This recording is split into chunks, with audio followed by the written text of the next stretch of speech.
We have uncovered wonders undreamt by our ancestors who first speculated on the nature of those wandering lights in the night sky. We've crossed the solar system and sent ships to the stars. But we continue to search. We can't help it. A central element of the human future lies far beyond the Earth.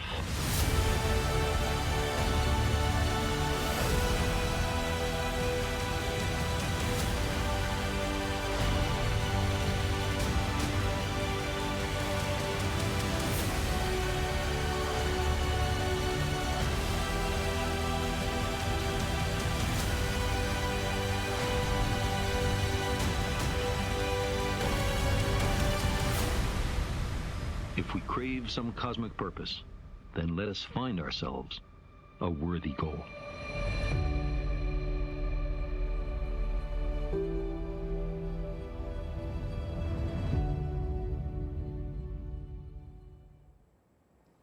You're looking at live footage of an Ariane 5 rocket in Kourou, French Guiana.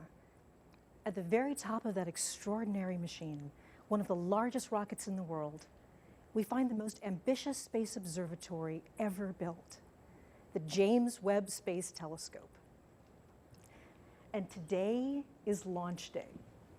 From all of the people all around the world working on today's launch, good morning, bonjour, buenos dias. This is live coverage of the historic launch of the James Webb Space Telescope. I'm Michelle Thaler, speaking to you from NASA's Goddard Space Flight Center in Greenbelt, Maryland.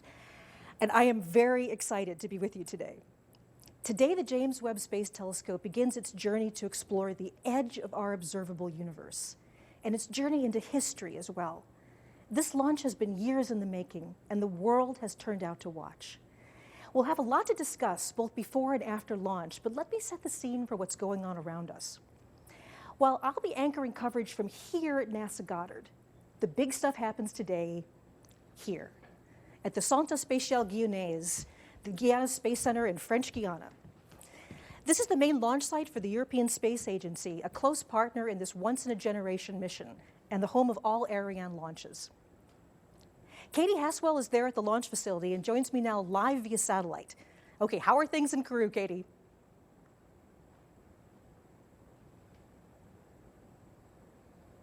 Michelle, things are looking really good. The boards are green, the mission controllers are focusing hard. We are go for launch. We've had our eye on the weather the last couple of days.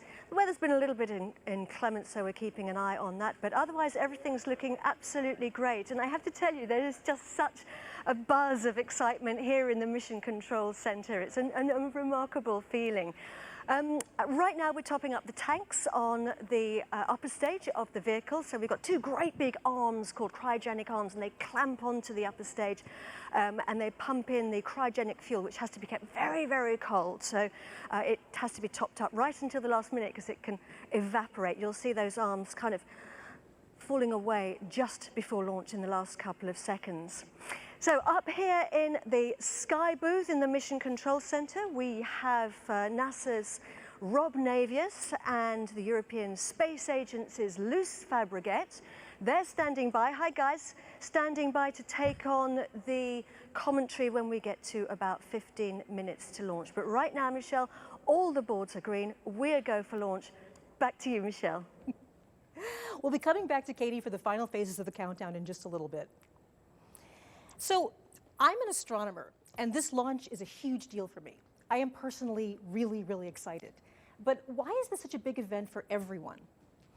The Webb telescope is nothing less than humanity's next effort to move closer to understanding some of the biggest questions about the origin of our universe. And it's not just the origins of distant stars and galaxies, but it's the story of us, you and me, how we got here. And speaking of questions, we'd like to include yours in this historic event. On whatever platform you're watching our coverage, drop your questions with the hashtag AskNASA. Later in the broadcast, we'll answer some of them live on air. It can't be said enough that this is a mission for anyone who's ever looked up at the night sky and wonder, People all over the world are sending in their best wishes for the success of Webb. And let's look at some of them now.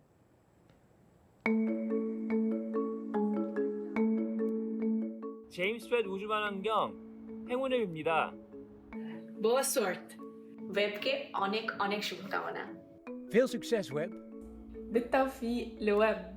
幸運を祈ります Webb हार्दिक शुभकामनाएं.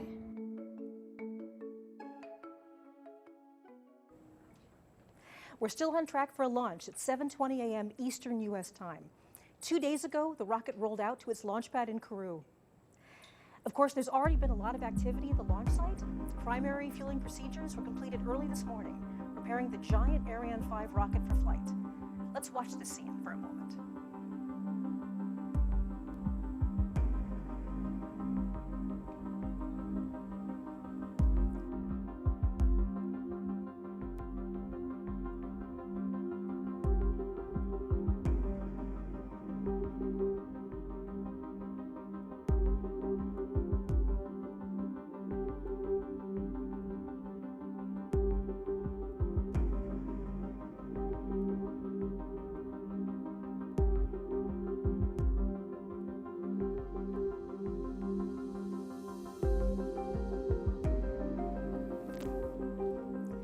We know the world is watching. Today, humanity begins its next bold adventure to extend ourselves out into the cosmos. This is something we do as a whole planet, all of us together. Befitting the global importance of this initiative, let's review some of the basic facts about the observatory shared by people all over the world who are looking forward to the Webb mission. The entire world is looking forward to the launch of the James Webb Space Telescope. Let's hear more from a people around the globe about what makes Webb a scientific and technological marvel. Será el próximo y principal observatorio espacial para los astrónomos de todo el mundo y llevará más allá los prometedores descubrimientos del telescopio espacial Hubble. 它是一个由美国国家航空航天局、欧洲空间局和加拿大空间局开展的国际合作项目。 Ni darubini kubwa zaidi kuwahi kuwekwa angani na ina nguvu mara 100 kuliko Hubble. Webb is zo groot dat deze in origami-stijl moet worden opgevouwen om in de raket te passen. Om vervolgens in de ruimte als een transformer te worden uitgeklapt. Les 5 couches de son écran solaire le protégeront du rayonnement infrarouge émis par le Soleil, la Terre et la Lune. C'est un peu comme avoir une crème solaire avec un FPS de 1 million. अभूतपूर्व infrared sensitivity के साथ ये पिछले 13.5 अरब साल तक के समय में बिग बैंग के बाद सबसे पहले पैदा हुई गैलेक्सियों को देखेगी. در فاصله 1.5 میلیون کیلومتری زمین به دور خورشید خواهد گشت، در حالی که تلسکوپ هابل در فاصله 560 کیلومتری زمین در مدار زمین قرار دارد.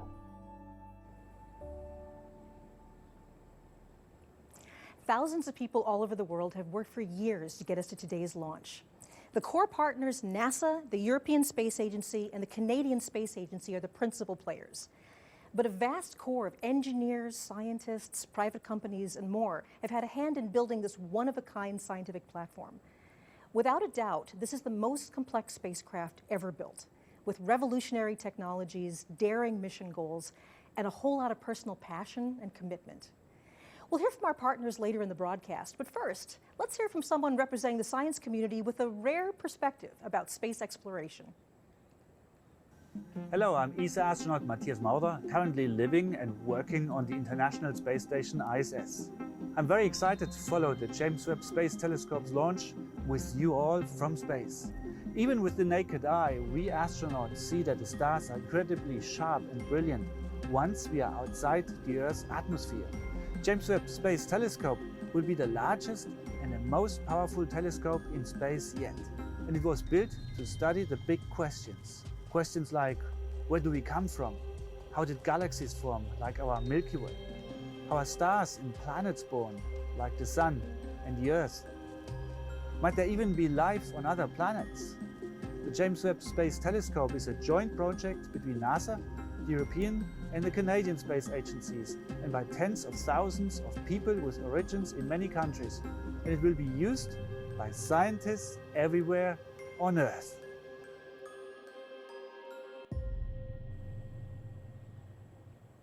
NASA Goddard is the home of the Webb telescope, with big sections designed and built here. But actual mission operations take place here. This is the Mission Operations Center, or MOC, at the Space Telescope Science Institute in Baltimore. After launch, this facility will command and control Webb for the duration of the mission. We'll be looking at the MOC at key moments throughout the broadcast, and this will become a familiar location for viewers in the weeks ahead as the Webb team begins to set up the telescope for work in space. So as we move closer to launch, we'll actually keep a picture of the launch facility right here on the screen. But for the next 10 minutes or so, we're going to talk about some of Webb's principal science goals. If you've ever seen a telescope before, I'm certain it didn't look like this. Of course, the look of this particular machine is a direct result of the scientific questions it's been built to pursue. So fortunately, we've got an expert pair of guests with me this morning to help explain those science goals and much more. So I'm joined now on the set by NASA's Deputy Project Scientist for Exoplanet Science, Nicole Colon, and also with Macarena Garcia-Marin, the Instrument and Calibration Scientist for Webb's MIRI instrument from the European Space Agency. So welcome to you both. Thank you. Good morning. Thank you. So this is our chance to kind of step back and talk about the science goals of Webb. You know, this is the part that really excites astronomers, like all of us. And I know that there's unusual things about it being an infrared telescope. There are specific science goals, infrared answers. So maybe you could start us out, Nicole, with you're an expert on exoplanets. How is the infrared really important for your study? Sure. Well, with exoplanets, we want to study their atmospheres. And as a reminder, exoplanets are planets that orbit distant stars. So we're looking for very small signals when we study their atmospheres. And Webb is this giant telescope that we're able to use to collect these small signals and look for infrared signatures, chemical signatures of water and methane and carbon dioxide, those types of molecules in their atmospheres. And why the infrared? You know, that's really because those signatures are the strongest in the infrared. We know that they exist there, and so that's why we want to use Webb to look there. It seems an amazing idea. So exoplanets, planets around other stars, are light years away from us, tremendously distant. So how do we know if it's water, methane? I mean, how can we probe an atmosphere so far away? Well, with Webb, there's a couple different ways, but one of the main ways is actually using the transit technique. And this is an indirect method where we actually detect the decrease in starlight that happens as a planet goes in front of its star. But then imagine the planet has an atmosphere. Well, there's an additional decrease in the starlight because the atmosphere blocks some light from our point of view. And why it blocks the light is because there's usually a molecule or something in there, like water and methane, like I mentioned, that is acting as an absorber and blocking the light from our telescope, in this case, Webb. So going from, you know, the relatively nearby stars and planets, Macarena, you're an expert on very distant things, distant galaxies. So how does infrared contribute to your field of study? So with Webb, we're going to be able to observe the very first galaxies and stars. We're talking about 3.5 billion years ago, so it's really mind-blowing if you think about it. And why infrared? Well, those galaxies emitted their visible light many, many millions of years ago, and that light travels towards us in time, and at the same time, the universe expands. So in that process of travel and expansion, the light shifted from the visible to the infrared, and so Webb will be able to actually observe those very original primeval galaxies. And not only those, but it will also allow us to observe everything in between so we can understand the evolution of our galaxies from the first ones to the ones we see today. This is something kind of amazing. So our eyes interpret different energies of light as different colors. Exactly. And infrared light is a color that our eyes are not sensitive to. But like you said, it's actually just the space of the universe stretching out the light and changing it from visible light into infrared. Into infrared, exactly. So how are these first galaxies different from galaxies today? Well, when you look at the images we have of the oldest galaxies we've seen, they look like fluffier and clumpier. We know they have a lot of star formation, so they are actually, that's a really good signature to measure them. And they are like little seeds that afterwards they merged and got together and evolved until the ones we see today, which are like spirals and elliptical galaxies. So from, you know, the near universe to the far, one of the things that infrared is very good is seeing through dust. That's another huge advantage. Maybe Nicole, could you sort of take us through that story? Sure. You know, with dust, first there's a lot of dust in the universe, but how stars and planets form in the first place, they are forming in these very dense clouds of gas and dust that come together, and it's very difficult to see through them with normal visible light. And so the infrared is actually able to see through that, almost like an X-ray, sees your bones, sees through our skin. You can use the telescope like Webb to see through the dust and see the inner stars forming, or see some newly formed planets that are also very warm from having just formed. And there's even a possibility of seeing some of the very first stars, or at least some evidence of the first stars that might have existed. But could you tell us a little bit about that, Macarena? Yeah, so the very first stars, they form right around the time of the very first galaxies, even before that. And so we'll be able to measure them, maybe not the very first one, but the first population of stars, which is really interesting because they were formed out of a very pristine material. And then from there, they evolved into more evolved stars that created all the elements we know today, things like gold, platinum, carbon, everything. Us were formed out of those original stars. So it's a really amazing adventure to observe all these objects and understand them better. There's so many wonders in the universe, and one of the things that I would never have believed was real unless I'd seen the data with my own eyes, is the TRAPPIST-1 system. And that this is actually going to be one of the targets for Webb, is that right? Tell us a little bit about TRAPPIST. Sure. TRAPPIST-1 is, like you said, it's going to be a target.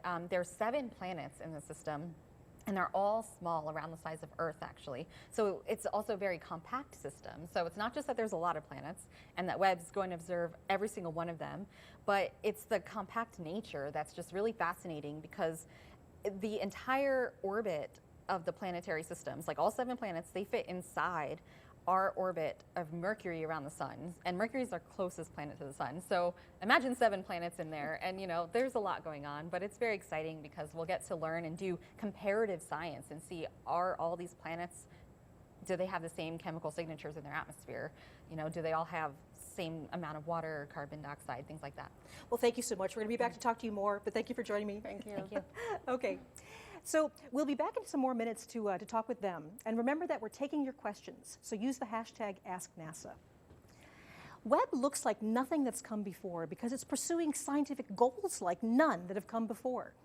It's taken years to prepare it for flight, and as you might imagine, plans of this scope and scale inevitably run into unexpected challenges.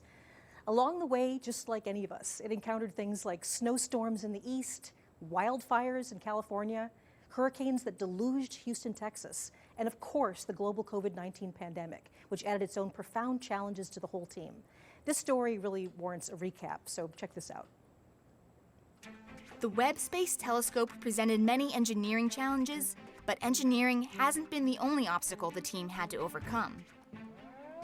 In 2011, an outbreak of tornadoes cut electricity to the Marshall Space Flight Center in Alabama for nearly a week, while the team rushed to finish cryogenic testing on the primary mirror segments using power from diesel generators.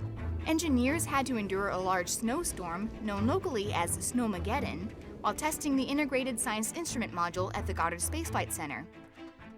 And of course, everyone has had to contend with the global pandemic. One particularly memorable challenge was working through Hurricane Harvey in 2017. This massive cyclone dumped 40 to 60 inches of rain across the Houston area over a 4-day period, causing catastrophic flooding and $125 billion of damage, all while the telescope was undergoing cryogenic testing at NASA's Johnson Space Center. Though the telescope remained safe inside the test chamber, water leaked through the ceilings, people had to cover workstations in plastic tarps, food was in short supply, and a few team members trapped by floodwaters had to be rescued by boat. It was rough, to say the least, but the team and the telescope survived the storm. Despite winds and snow and endless rain, the team got it done, and Webb is now ready for its final journey atop a rocket into space.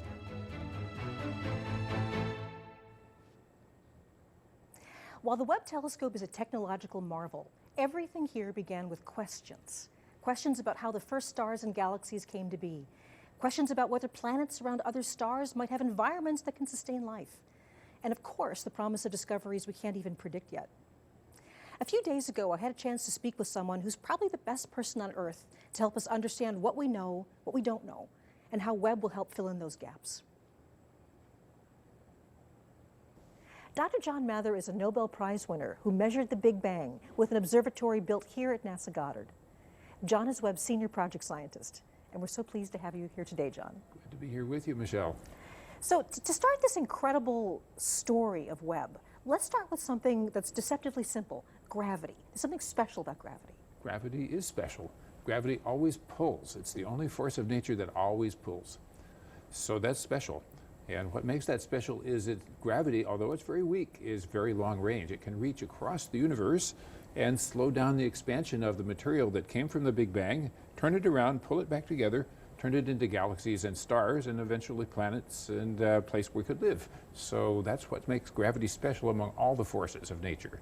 And something so simple, like just the idea that it's always pulling together, that simplicity leads to wonderful complexity, doesn't it? Yes, because it's always pulling, it's possible for gravitational energy to be converted into kinetic energy, that's just heat, and the universe becomes self-heating, which is not something the other forces could do all by themselves. Clouds of gas can be compressed by the gravity until they get big enough and hot enough to light up and have the nuclear reactions inside that turn hydrogen and helium into the chemical elements you see around you, here in the house, here on the set. So carbon, oxygen, nitrogen, everything we have that we think of as ordinary came from inside stars. So we are stardust, as Carl Sagan told us, but there wasn't any stardust in the Big Bang. So we need this part of the story to be figured out. How did we come to be able to live here on our little planet when the universe started out without all of these goody things? So you mentioned these planets around other stars. So we're almost sort of going through all these amazing science goals of the Webb. What can Webb tell us about planets around other stars? Well, once in a while, a planet goes in front of the star, and some of the starlight goes through the atmosphere of the planet, if it has an atmosphere, on its way to the telescope. We will spread out that light into a spectrum, or what you would call a rainbow, and we'll analyze it to see what are the chemicals that are in that atmosphere. So we will be able to tell you, maybe, that's the plan, whether those little planets that might be like Earth actually could have, for instance, water in their atmosphere, and maybe enough water so there could be a liquid ocean under that atmosphere. One of the great questions. So we know they're planets. We know when we should look. We just don't know what we're going to see. So after the Webb launches, one of my dreams is I'm going to be standing outside in my backyard and point to a star and say there's a planet around that star that we know has water vapor, oxygen, perhaps methane, carbon dioxide. So what is Webb going to also do in the search for life closer to home, our own backyard? Well, here in our own solar system, we will be looking at everything from Mars on outwards to the farthest we can see. Satellites, comets, asteroids, and the planets themselves. And some of them are really interesting and special because we know they're possible homes of life. What would make a thing a home of life? Well, if it's wet. That's the good clue. So the satellite Europa, which orbits around Jupiter, was discovered by Galileo himself. And we know now that it has an ocean that's covered with ice. There are cracks in the ice where water comes spitting out. NASA are going to send a probe over there to fly through those plumes. We're also going to point over there with the Webb telescope to see what can see about that atmosphere and those plumes of water. We'll be looking at Titan, which is a satellite of Saturn, which is so big that it has an atmosphere enough to fly a helicopter. And it is cold out there, so that what they have, what is on the surface, is solid ice, and over that are liquid hydrocarbons, which you would use for fuel here in our home. But over there, it's liquid rain, lakes and rivers, and we will be looking at the geology of that before we send the helicopter out there. So you're on this amazing journey from the very distant early universe all the way to our own solar system, but this has also been a personal journey for you. You've been working on Webb since the very beginning of the mission, is that correct? I have. Since '95, we had our first conversation, but people were even dreaming and imagining way before that what we needed. And you could tell even before we launched the Hubble what were the possibilities, and we learned that we would need an infrared telescope that could do things that Hubble could not do. Well, John, I've been an admirer of yours for many decades now, and it's an honor to be with you on this part of the mission. So thank you so much for joining us. Best of luck on the launch and the mission ahead. And thank you for asking all these great questions. The Hubble Space Telescope delivered profound insights about our place in the cosmos. But perhaps the biggest takeaway from Hubble is that we've only just scratched the surface. Hubble gave us the best ever views of stars and planets forming inside vast, dark clouds of dust. But as soon as we had that data, we were asking new questions that needed better measurements, clearer images. Hubble was also able to capture images from galaxies so far away. Their light took 13 billion years to travel to us. These distant galaxies are just tiny dots in Hubble's images, tantalizing scientists with clues about how the first galaxies form. In order to pursue a better understanding about the earliest days of the universe, we needed to build a better time machine, and that's Webb. So I'm going to be rejoined here by Nicole and Macarena, and this is our chance to talk a bit about building that better time machine. You know, what about the technology of Webb? So there's so many aspects of Webb to start off with, but maybe again, going back to the theme of infrared. The design of this telescope is so different because we had to use infrared light, heat light. So tell us about some of the challenges of, for example, why does it have to be so cool? Tell us about infrared light in the design. Right. Well, I think we've heard already just how cool it has to be. It's around or below 50 Kelvin, and that's minus 370 degrees Fahrenheit. Actually, below that is what it operates at. And that's very cold. And the reason we need it so cool is because we don't want the telescope itself to detect itself. Because there's several instruments on board. There's 4 different instruments, and there's some moving parts. And so you need things to be cool, because you want to detect these faint signatures from either an exoplanet atmosphere or, faint light from the earliest stars and galaxies. So you just don't want to detect your own telescope. Now, Macarena, you are the instrument and calibration scientist for the coolest instrument. It is the coolest on Webb. yes. MIRI. So tell us a bit about MIRI and why it needs to be so cold. So MIRI, it's a really unique instrument, and it's a great example of this collaboration we have in this mission because it's half European, half US. And so MIRI is the only instrument on board that uses the mid-infrared light.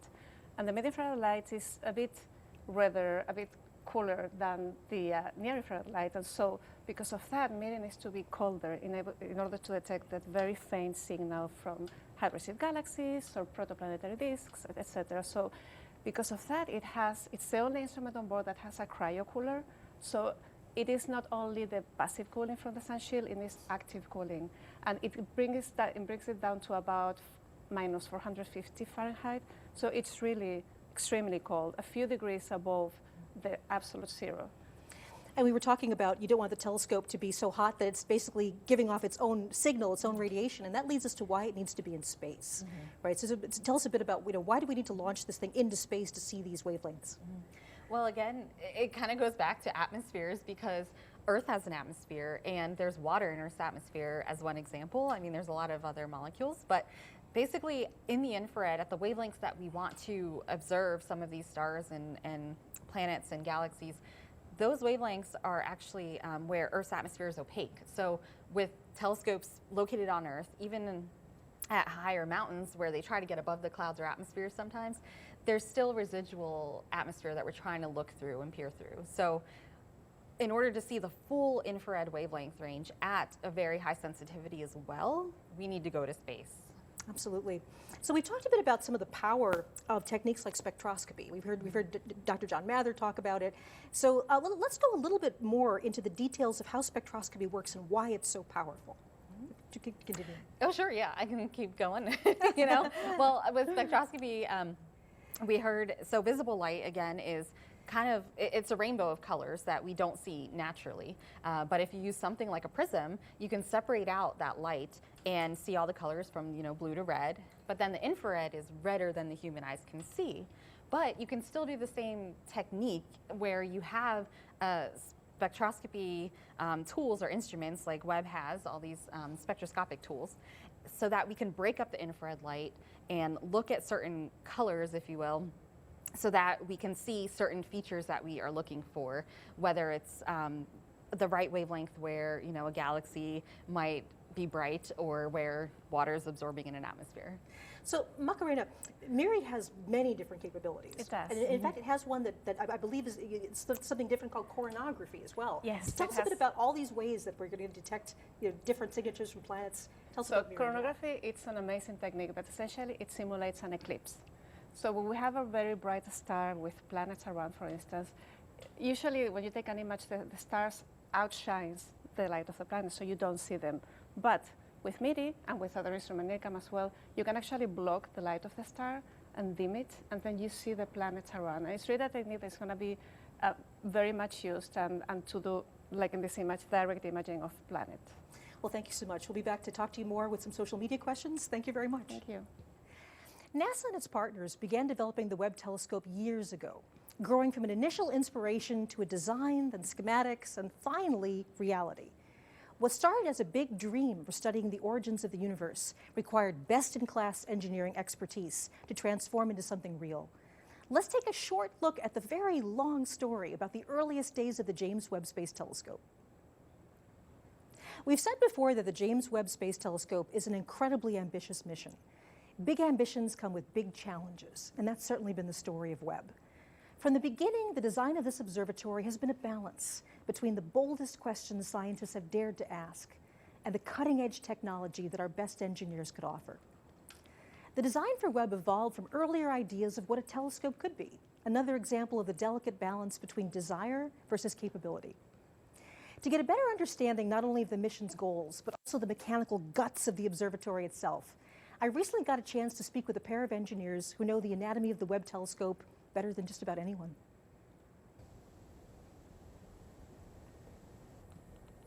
I'm here with Keith Parrish, a senior engineer on the Webb mission. And Keith, you brought something to show us today. Yeah, yes I did. So conceptually, Webb Sunshield is actually quite simple. All we need is 5 tennis court size pieces of this material outstretched to protect the telescope from the sun. So what I have here is an actual sample of that material. This is just Kapton. It's so light, yeah. Yeah, it's an industrial, you can buy this and it's commonly used. And what we do is we buy it for Webb, we seam it all together in small pieces, and then we actually coat it with special coatings to give it what we call the thermal properties we need in orbit. So this one has a nice pink or purplish kind of hue to it, and the reason it's purplish in hue, we use this on the sun side, and we actually put a silicon material on this Kapton, and then we actually put a little bit of a metal in it, and what that metal does is it gives us a nice electrical conductivity. We don't want any surface charging building up, and the other thing is this silicon coating actually drops the temperature of this layer. So, and also it's very durable and can survive, for many, many years in space. And then this whole thing has to unfold somehow, where we can actually see that behind us. Exactly right. So if you look at that animation there, unfolding there, so it's actually S-folded up, almost like a fan. We call it S-folding. And once we get it all folded up, we secure it to a structure by actually pinning it for launch. So, a huge shout out to our mechanical engineer and our entire Sunshield team, because they've come up with some really clever ways to secure this for launch, unfold it, fold it, and then, ultimately get it safely deployed in orbit. That's wonderful. So speaking of unfolding and all these pins that need to release, let's go over here and talk to James Cooper. You're going to show us what's going on there. Yeah, hi. So I have here an example of a non-explosive actuator. We have 178 of these. These are all these little pins we're talking about, right? James Webb, right? Yeah. 107 of the 178 are the membrane release devices. And we use this type of actuator because it produces a very low shock when it's released. And the animation shows conceptually how it works. We send an electrical signal through either one of our connectors. We use both, but either one of them can cause the release to happen. It melts a small wire inside, and then we have a spring that unwinds and allows 2 halves of a split nut to separate, and then our pin can get extracted. And so in the case of the MRDs, it's a spring-loaded pin that pulls to release the folded membranes. In other places, we would be bolting 2 pieces of structure together and then releasing them so we can deploy them. And the Sunshield itself has 107 of these? 107 MRDs that all have to work. Every single one has to work. Every single one has to work.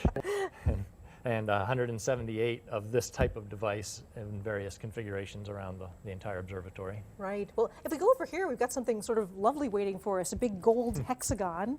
So tell us what we're looking at, a sort of a model here of a mirror segment, right? Right. Yeah. Full-scale, single segment, one of the 18 mirror segments on James Webb.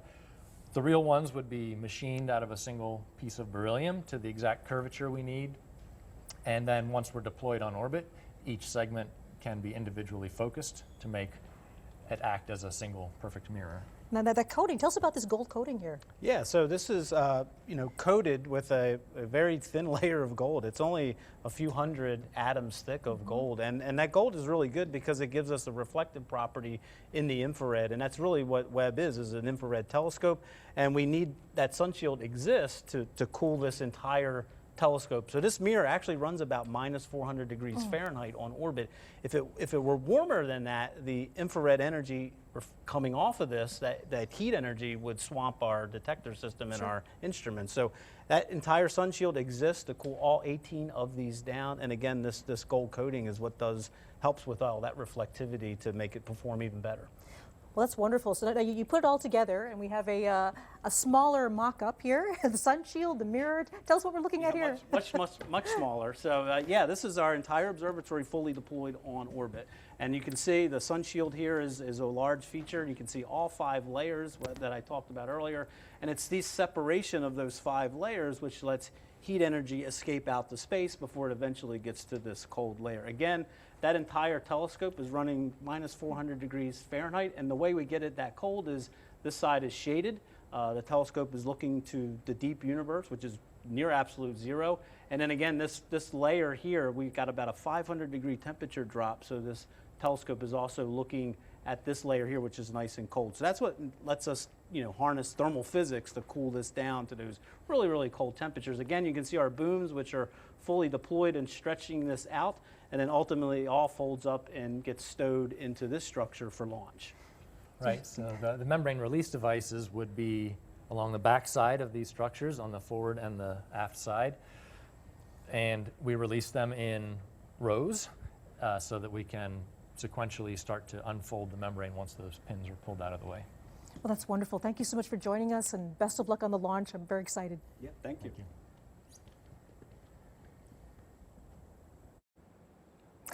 Okay, let's get a live launch status update from NASA commentator Rob Navius at the launch site. Rob, how are things in Kourou?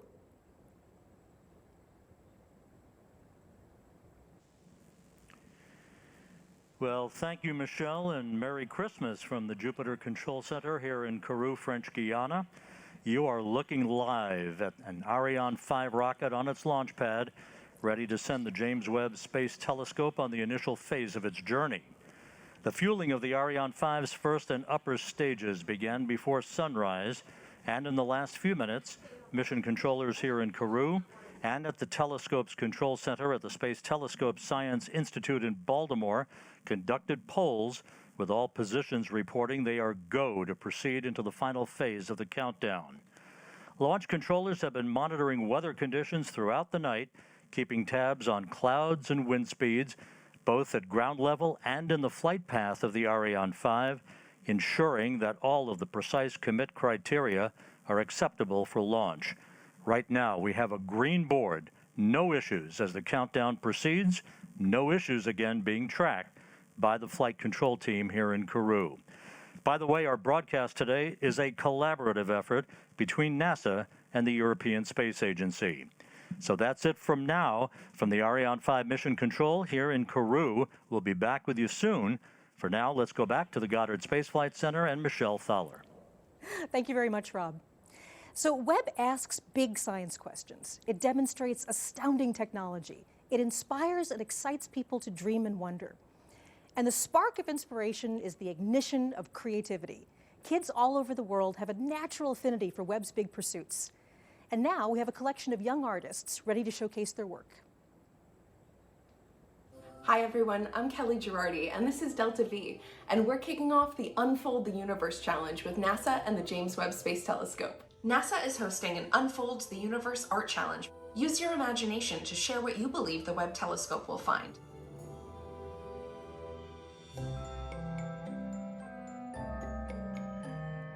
I believe that the Webb's telescope will see galaxies, stars, planets, the moon, and don't forget our star, the sun.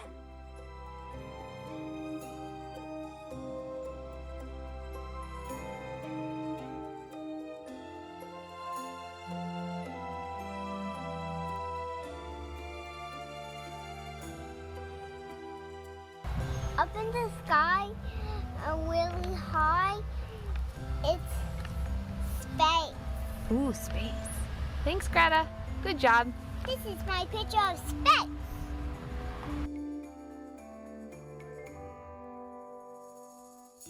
Hello, my name is Gabriel. I am from Romania. This is how I imagine space. Hello everyone, good morning. This is a drawing of distant galaxy that can be seen by James Webb Space Telescope. Hi, my name is Anastasia, and this is what I drew, what I think the telescope will look like, what the telescope will see. I drew the Earth, the Sun, a new planet, a black hole, and stars. So we've been fielding social media questions from viewers all over the world this morning, and let's take a couple of minutes to share some responses. There's been a couple questions about how long will it take for images to come out, and there's a lot of things that need to happen before the images are coming. So Macarena, why don't you take us through some of that? Yes, so for the first scientific beautiful images to share with the public, that will take 6 months. And the reason is because it is, so we launched today, it takes a month to take to the orbit place, to the Lagrange 2 point, and then we have a whole period of cooling down the instruments, aligning the mirrors, and making sure that all the instruments are ready to do science. So the whole process takes 6 months, half a year. And also all of those 18 segments of mirrors, something needs to happen to get them all working together too, right? Exactly, because initially you launch with 18 segments and they work separately. So you will take, if you observe one star, you will get 18 little points. So there has to be a process where you take images with NIRCam, which is one of the cameras on board, start moving the mirrors slightly to make them work as a single one, and then by the end of this iterative process, you go from 18 points to a very sharp, pristine single point source. So all mirrors act as a single one. So let's see, we have a question from LV coming in on Twitter. Will Webb be able to enhance detection of comets, asteroids, or meteors that enter our solar system? So that seems we've got a planetary person here. Sure. Yeah, well, Webb does have a special observing mode where it's able to track these rapidly moving objects, because compared to these distant stars and galaxies, asteroids and comets, they move pretty quickly. And so Webb will be able to do this so that we can study material that's outgassing from them and learn more about what they're made of. So let's see, there's just so many good questions, so we only have time for a few more. So one is from Kristen Rodriguez on Facebook. How long will it take James Webb to reach Lagrange point 2? And you might also just explain what is Lagrange point 2? So it takes a month. I think it's actually 29 days to get there. And the Lagrange 2 point is this very interesting stable point. So the gravitational pull between the sun and the Earth creates this point where it is stable, and you can, as we can see there, Webb can orbit around the L2 point in a very stable orbit, only needs a little bit of corrections once in a while, and it can always have the sun shield protecting the telescope from the radiation of the sun. In a year, in a full year, you can observe any object in the sky, and it's a continuous observation. Well, thank you very much. We'll hopefully come back to a few more questions later. Thank you. So this is a big mission with a cast of thousands to bring it to life all over the world. As we get closer to launch, let's take a brief look at the main locations where Webb took shape on its journey to space. Once Webb gets into space, we're going to have some exciting things to tell you about what happens next, from its extraordinary engineering to the thrilling scientific adventure it's about to enable us to undertake. But launch comes first. And for that, I'm going to turn it over to Katie Haswell, our host at the launch site, and one of NASA's most recognizable voices, launch commentator Rob Navis. It's all yours, Katie.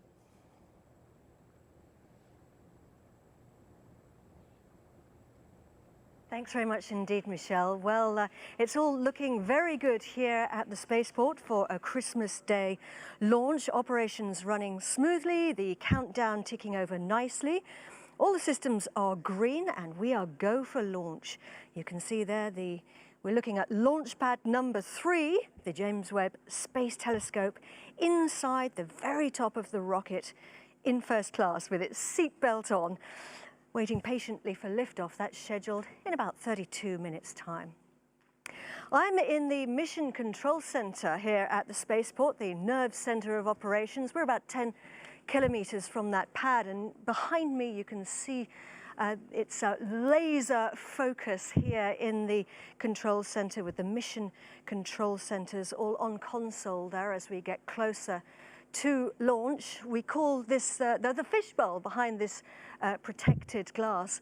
And up in their skybox here in Mission Control are NASA's Rob Navius and the European Space Agency's Luce Fabregat, and they're standing by to take over the commentary about 15 minutes as we get closer to launch. First of all, though, let's check in on the countdown and let's see how things are progressing with Stefan Israel. Stefan is the CEO of Ariane Space. Ariane Space is the company responsible for getting our telescope into space today. Stefan, thanks for joining us. No pressure.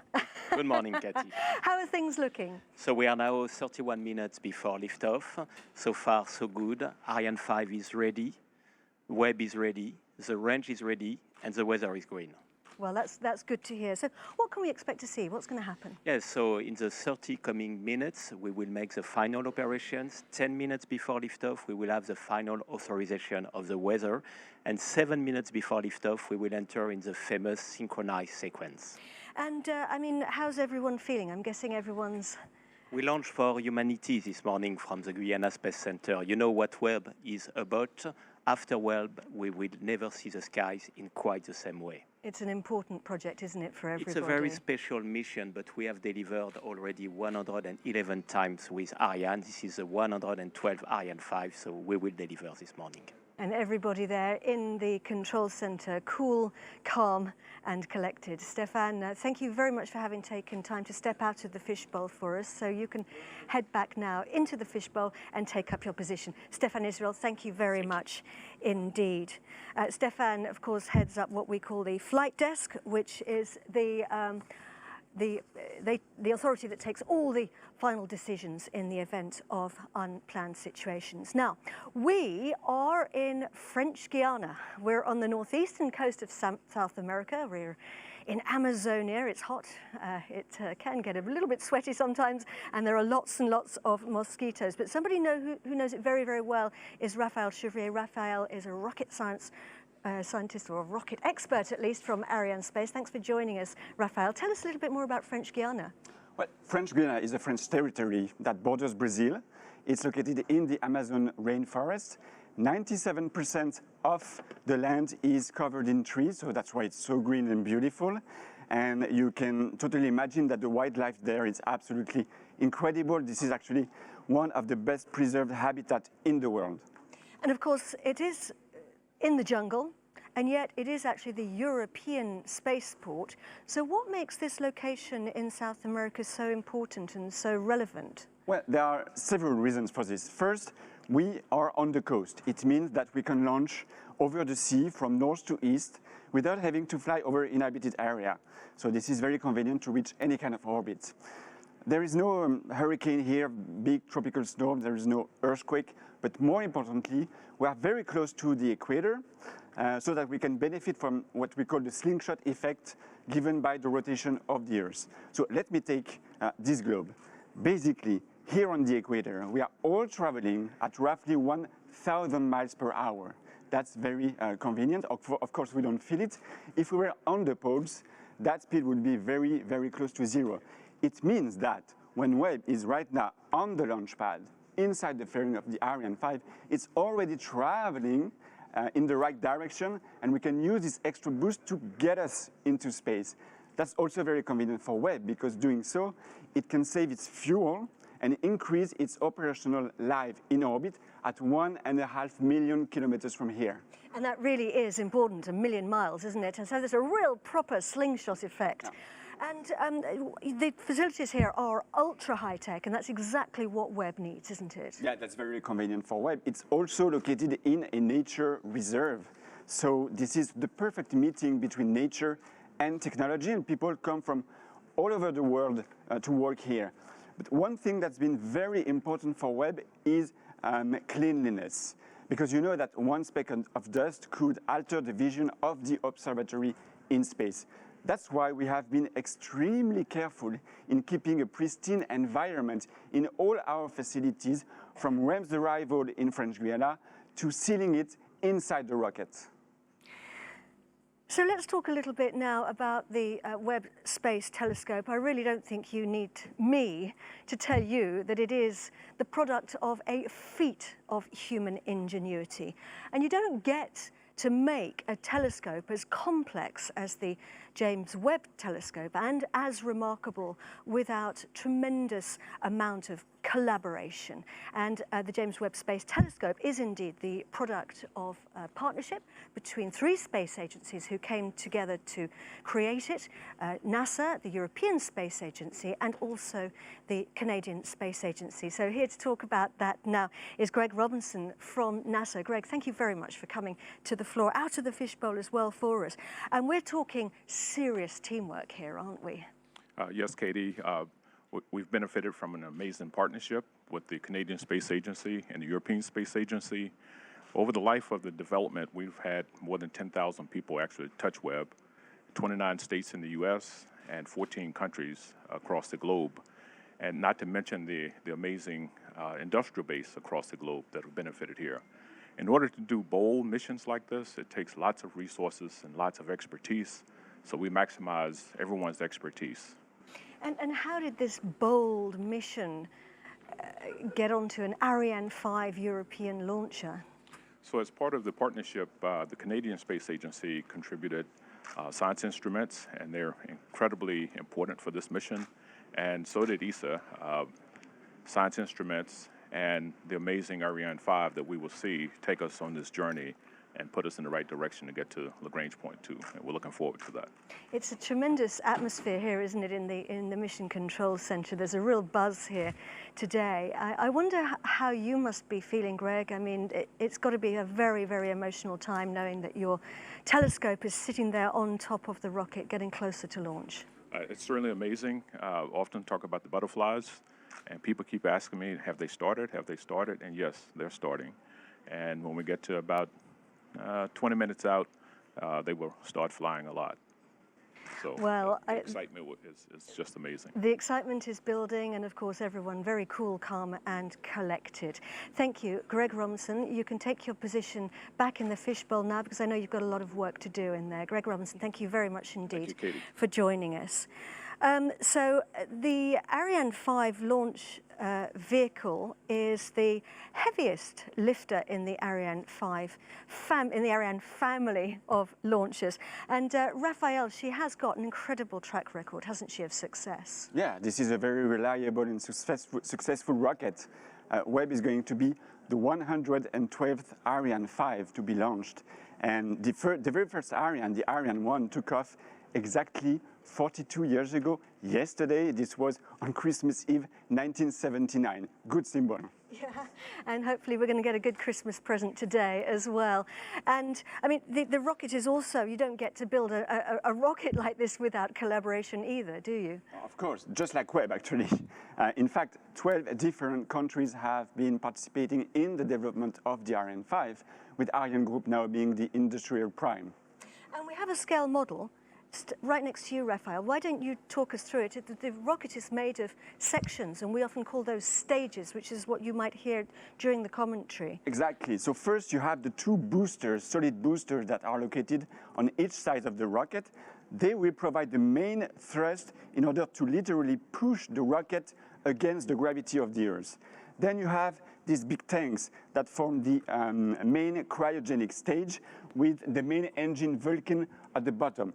And then you have the Webb telescope right at the top, inside the fairing. It is right there on the launch pad, and together they are put on top of the 3rd stage, a cryogenic stage, and it is this upper stage that is going to place Webb into orbit. And what about the engines? What are we going to see at liftoff? At liftoff, we first see the main Vulcan engine ignite first. We do this because we want to check it's working properly before we switch on the solid boosters 7 seconds later. Once it's done, there is no turning back. The rocket is going to lift off. And so, yeah, that's very, don't be surprised. Don't be surprised if you don't see the rocket lifting off for 7 seconds. That's the time for the rocket to actually warm up before soaring into the sky. So once we light the touch paper, you can count to 7 before it actually lifts off. Now, one of the advantages of the Ariane 5 vehicle is that it can be modified, and that's exactly what we've done for today's launch. We've had to make some changes for it to be able to host the Webb satellite. And joining me to talk about that is somebody who, the right person for the job indeed, because he was in charge of those changes, Daniel de Chambre from the European Space Agency. Thanks for joining us, Daniel. What did you have to do? First, we need to recall that Webb will be the largest payload to be ever accommodated on R5. It fully occupies the volume of the fairing, with gaps as small as 10 centimeters for a diameter of 5 meters. It is the reason why we had to develop a specific integration procedure to ensure that there is no contact with them. After separation, during separation, the venting system of the launcher has been improved in order to balance as much as possible the inside and the outside pressure of the fairing. And this is due to the fear of a depressurization shock, which could damage the delicate layers of Webb submersion shield. After separation, due to the fact that some equipment of Webb are very sensitive to sun exposure, the roll control of the launcher will be tuned in order to make sure that Webb is always oriented only one face to the sun. And in addition, to avoid any hot spot, the launcher will create some oscillating movements, like a barbecue mode, to avoid any overheating. And after Webb separation, there will be a specific end-of-life maneuver to be applied on the upper stage in order to put it on a liberation orbit around the sun in order to avoid collision in the long term. Thank you very much indeed, Daniel. So we'll hopefully see the upper stage rocking in space, not quite all the way around like the familiar barbecue, but a slightly different movement. Listen, gentlemen, thank you very much indeed for being with us today. I know that you're busy, you've got jobs to do inside the fishbowl, so I'm going to send you right back there now, and very best wishes for the launch. Thank you. Thank you. Our telescope has a long journey ahead of it. It's got to travel 1 million miles to its destination in space, its working zone, where it's going to start telling us all about our universe. It's already started that journey because it's traveled to the launch pad from Los Angeles. After final tests were concluded in Los Angeles, Webb was packed into a special container and transported along the LA 405 freeway, which had to be closed because it's so big.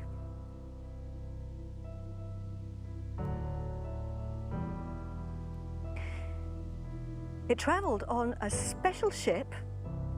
A lot of spacecraft will come to the French Guiana launch site by plane, but Webb was too big for that, so it had to travel by ship, and it went through the Panama Canal.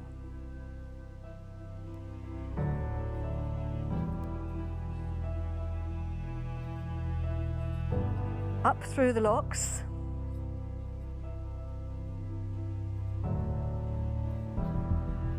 And it took 16 days to get to the port in Kourou, where it was unloaded and traveled to the spaceport. That's not the real Ariane 5, that's a model, just outside the Jupiter Control Center, actually. It was unpacked very carefully in the facilities that Raphael was talking about. And then fueling started, and of course, the teams had to wear special suits because that's a dangerous job. And then it was placed all the way on top of the Ariane 5 rocket.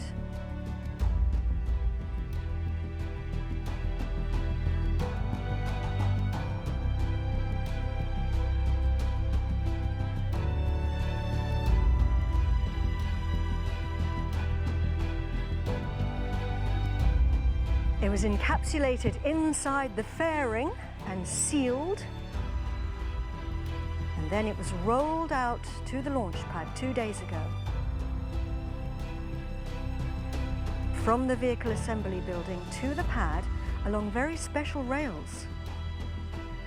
Very, very slowly through the Amazon rainforest. It was raining at the time, and that was 2 days ago, and here we are now, 17 minutes and 46 seconds to launch and counting. All systems are go here at the European Spaceport in French Guiana. We have 3 control centers on the job today. We have the Mission Control Center here. We also have the Launch Control Center, which is about a mile from the pad. And then we also have the Telescope Control Center, Mission Control in Baltimore in the US, and that's where the operational teams are standing by to take over the telescope operations. Once it's released from the mothership, that will be about 27 minutes after launch. And they'll be controlling the Webb telescope for the rest of its life. Very important job.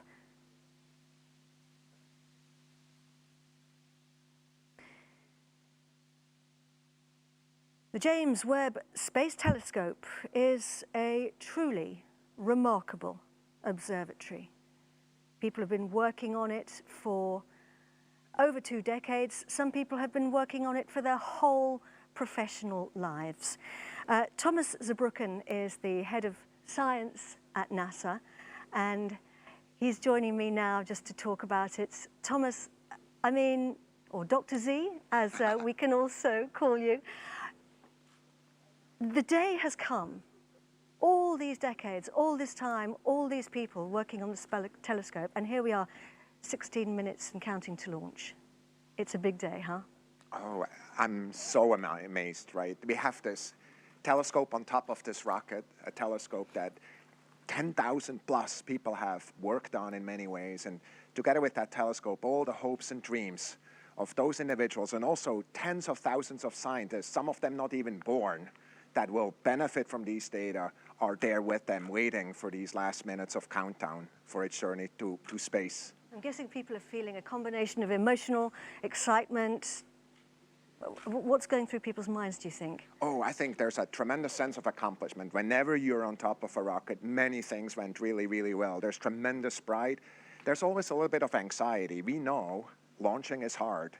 We have one of the absolute best teams in the world working on this right now, so I'm confident in that. We're super excited. It's just an amazing day today. And what are you most excited about, Dr. Z? Well, I'm a scientist, so for me, besides the technology that really is a marvel, it's really the best we can do. What I'm thinking about is really looking at the universe in new light. We have never seen the universe how Webb will show it to us. And can you just imagine going back in time, 13.5 billion years? It boggles your mind, even as a professional astrophysicist. Kind of just think about all the new things we're going to learn about our most beautiful universe. Dr. Z, thank you very, very much for joining us. And I want to wish you and all the teams, everybody, the very best for today's launch. Thank you. Go Webb. So, yes, indeed, go Webb. So we are now 14 minutes and 30 seconds to launch. We're getting really close now. Everything's going well. All systems are green for launch. And I'm going to hand you over now to NASA's Rob Naviers in the skybox alongside the European Space Agency's Luce Fabregat, who are going to take on the commentary from here on in. Over to you guys. Rob. Well, thank you, Katie. Merry Christmas to our worldwide audience from our broadcast booth high atop the Jupiter Control Center here in Kourou. Joining me today for this historic launch, my colleague Luce Fabregat, the head of infrastructure and value chain for the European Space Agency. Luce, good morning. Good morning, great to be with you. Great to be with you today. Very pleased to be here with you and all of you watching us for this very special event. Well, at this hour, countdown clocks are ticking backward. We are at T-minus 13 minutes, 32 seconds and counting. Out on the launch pad, everything is in great shape. Don't let those clouds fool you. We are go for launch. The latest weather briefing just completed indicated that all weather parameters are green. We have a green board here in the control center. and everything has gone extremely smoothly in the countdown. About 9 minutes ago, a major milestone passed as the James Webb Space Telescope began the process and completed the process of receiving commands to transition from external power to internal battery power, following the latest in the series of those weather briefings. Webb will remain on internal battery power until its singular solar array unfurls about 30 minutes after launch. Earlier, telescope controllers reported good environmental readings from sensors inside the fairing encapsulating the telescope atop the upper stage of the Ariane 5 rocket. And Luce, as we enter the most critical phase of the countdown, can you outline some of the upcoming critical activities as we head into the phase called synchronized sequence? Yes, Rob. We are now reaching the end of this 11-hour sequence that we call the chronology, and that started yesterday evening. All systems here have been prepared for the final launch operations. And at the time being, it's rather quiet now inside the launch table and also inside the launcher. We were told a few minutes ago by the Launch Control Center here that the launcher fluids and electric systems are ready for the final automated sequence. They are on hold now, waiting for the last weather report at -10 minutes. After this weather report, 3 minutes later, we will have the beginning of this famous synchronized sequence when all systems will be made ready for the liftoff. This sequence will first be run by the ground calculator, and then the onboard computer will take the lead step by step, and the launch vehicle will be made autonomous from the ground system. You know that we have 2 tanks in each cryogenic stage, upper stage and main stage. All 4 tanks are, of course, thermally insulated from the hot environment we have here in French Guiana. However, these liquid propellants are at very low temperature, and because of that, slightly evaporate. And to ensure they are perfectly loaded at liftoff, their final loading and topping up will last up to 4 minutes before the launch. So that will be the beginning of the synchronized sequence run by the ground calculators. Then we will have on the fluid side the end of the topping up, the final loading and the topping up of the different tanks. And on the electric side, we will have the onboard computer getting prepared for the launch also, and it will be uploaded with the H0, with the H0 time, the time for the liftoff, which is today at the beginning of the window, 9:20 local time, 7:20 Eastern time. And Luce, we're coming up on that final weather report. We expect all systems to remain green. We'll be going down to the fishbowl to confirm that just a moment or two from now. It's a 27-minute ride to orbit from liftoff until the time that the Webb Observatory is separated from the upper stage of the Ariane 5 rocket. Several minutes later, the commands will be given to unfurl its solar array, followed by the confirmation from the telescope controllers in Baltimore that we are power positive, meaning that electrical current is flowing through that solar array. With us today inside the so-called fishbowl, seated with mission controllers on the floor of the control room, is Raphael Chevrier of Ariane Space. Raphael, how's everything looking? What's being discussed down there? Hi, Rob. Well, so far, so good. We just received the last weather forecast. It's all green for the H0 that is forecast right now. What we checked was altitude winds, wind in the vicinity of the launch pad, and risk of lightning. So right now, it's a relief because the weather was a bit tough in the last couple of days. But right now, everybody is very focused on the next steps. The start of the synchronized sequence at 7 minutes before liftoff. Last operations that Luce described earlier before Webb and the Ariane 5 are going to lift off and soar into the sky. Thanks, Raphael. We'll be back with you and Luce here shortly. We now have confirmation from Baltimore that James Webb is on internal power. Amidst all of this activity, we cannot forget that it is Christmas Day. 53 years ago, the astronauts of Apollo 8 completed their 10th and final orbit of the moon after reading from the book of Genesis on Christmas Eve to billions of people watching with rapt attention back on our planet. The astronauts then headed for home following their spacecraft's trans-Earth injection burn.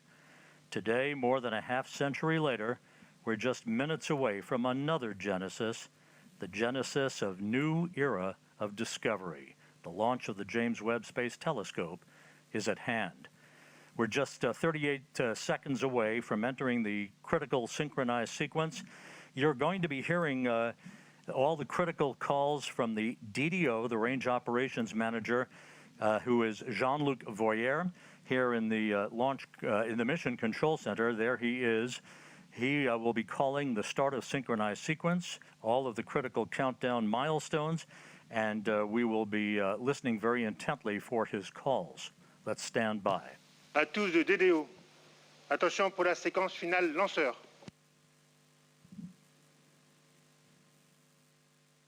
Top à 0-7 minutes.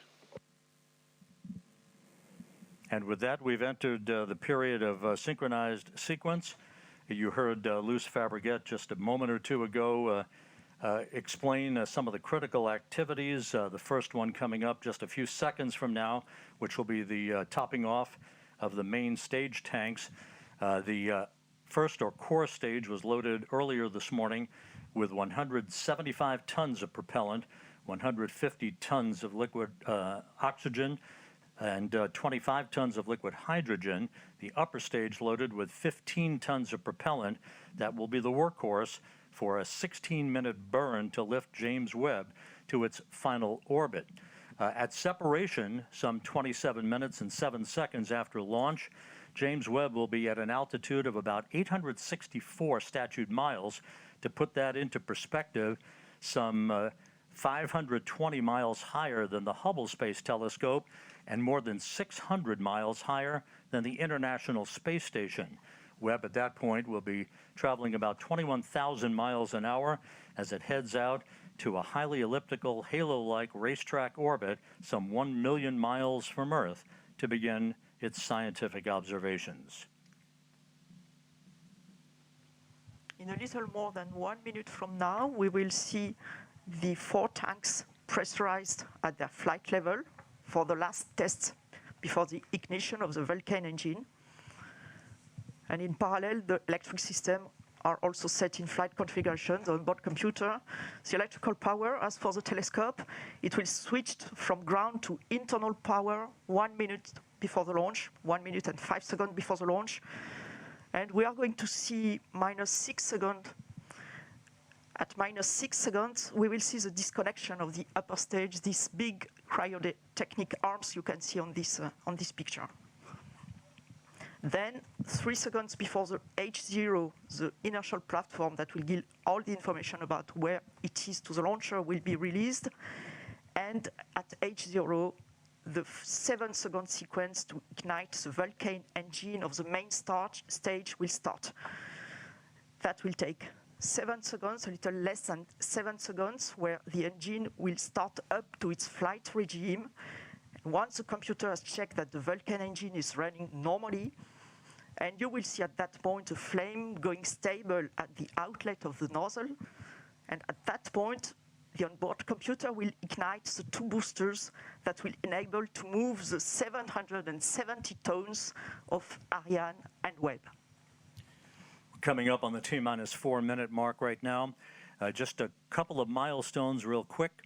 At the 1 minute 5 second mark into the flight, Ariane 5 will go through the period of maximum dynamic pressure, max-Q as it's known. That will be the period of maximum aerodynamic forces on the rocket itself. The solid rocket boosters, which will provide about 90% of the initial thrust off the launch pad, will shut down and separate at the 2 minute 21 second mark into the flight, followed 1 minute and 5 seconds after that by fairing jettison. That will expose the James Webb Space Telescope to the environment of flight for the first time. The main stage separation, or the first stage separation, comes at the 8-minute 47-second mark into the flight, and that will be about a 16-minute burn of that upper stage engine. It will cut off at about 24 minutes 51 seconds into the flight, and then we'll go into a coast phase of about 2.5 minutes to allow any oscillations to dampen out, provide the most pristine environment for the James Webb Telescope before observatory separation. We're coming up on the 2-minute 50-second mark into the flight. Again, you're going to be hearing critical calls down the stretch here from the DDO, or the Range Operations Manager, Jean-Luc Voyer. The weather is go. We have a green board, no issues being worked. NASA officials, including Greg Robinson on the right, carefully watching the telemetry, looking intently at the final couple of minutes of the countdown. Lives have been spent in the preparation of the James Webb Space Telescope that is about to fly. And Beatrice Romero on his side, on the left of the screen, from Ariane Space. And that is the DDO, the Range Operations Manager, Jean-Luc Voyer, as we have hit the 2-minute mark in the countdown.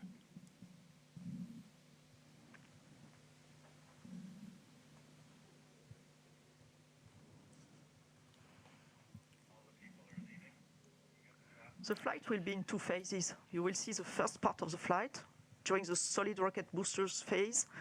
That will be the atmospheric part of the flight, the atmospheric flight, and the trajectory will be driven by to reduce the aerodynamic loads, and we will have a very different exo-atmospheric flight after that. And you were watching a number of people, VIPs and invited guests, moving out to the observation platform that is right next to the Jupiter Control Center, as we stand by for the 1-minute call from Jean-Luc Voyer. À tous les DDO, attention pour moins 1 minute.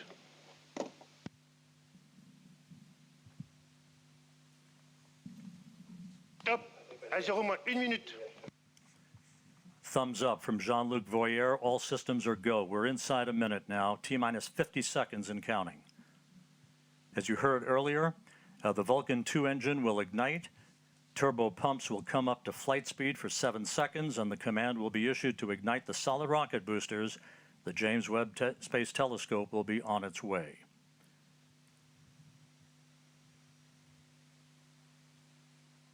T-minus 30 seconds and counting.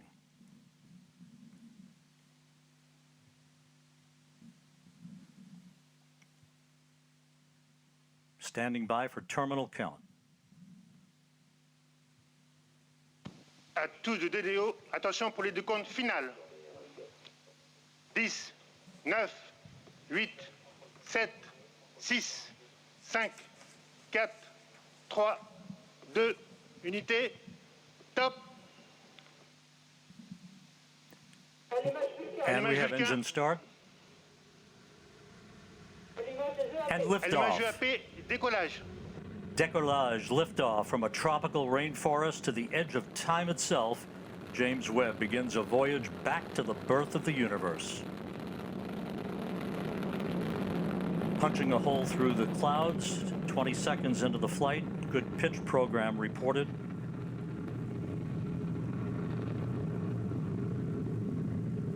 Trajectoire est nominale. Vehicle performance is nominal.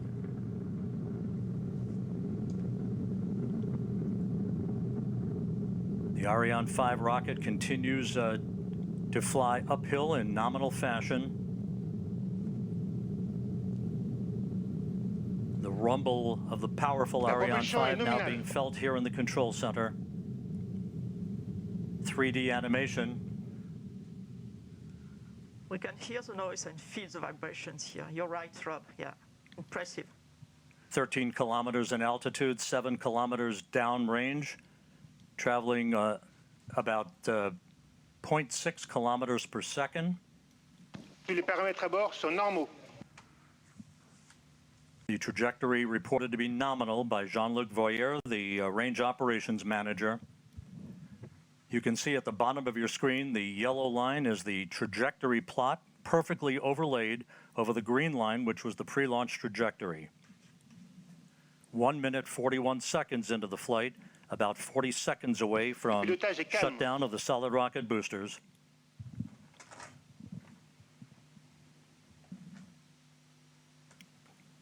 Coming up on the 2-minute mark into the flight.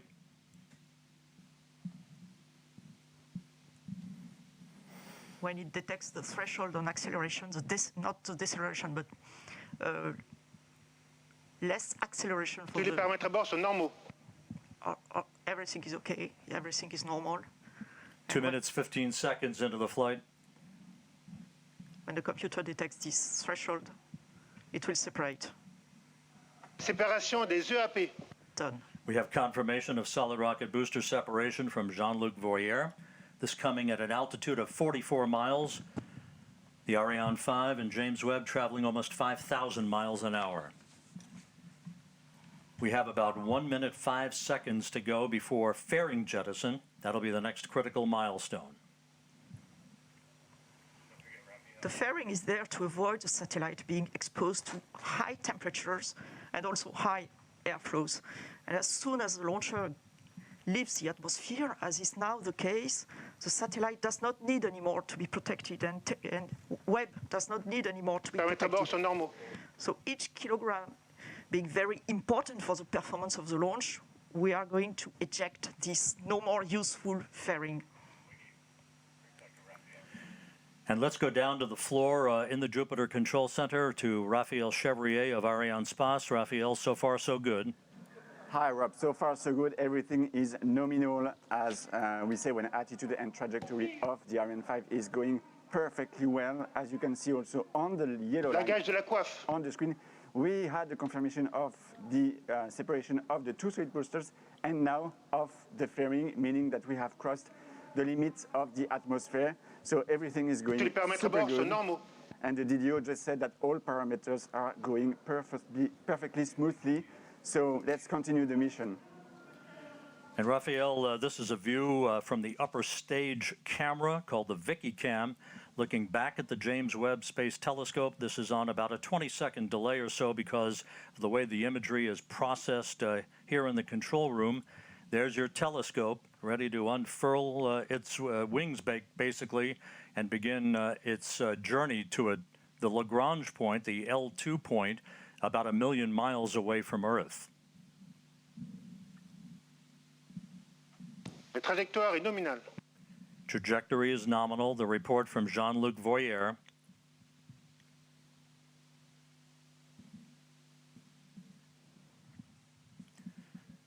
The liftoff time confirmed here in the Mission Control Center at 12:20 Greenwich Mean Time, 9:20 a.m. Peru time, 7:20 a.m. Eastern Time.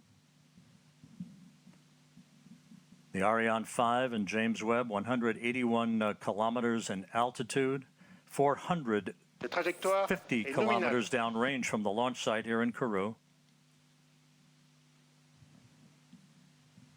Flight control is very smooth. 5 minutes, 12 seconds into the flight. We have about 3.5 minutes to go in main stage or first stage performance. And again, you can see at the bottom of your screen the yellow plot line overlaid over the green line, meaning we are right on course, right down the pike, and a perfect trajectory so far for the Ariane 5 rocket. Les paramètres à bord sont normaux. All telemetry data are now received by the Galileo tracking station, which is close to here, where we are in Kourou. It will track the launcher up to the ignition of its upper stage. La propulsion est nominale. And then we'll have the Natal station in Brazil, Ascension as you can see on the map, in the middle of the ocean, and the two last stations in Africa, Libreville and Malindi, one on the east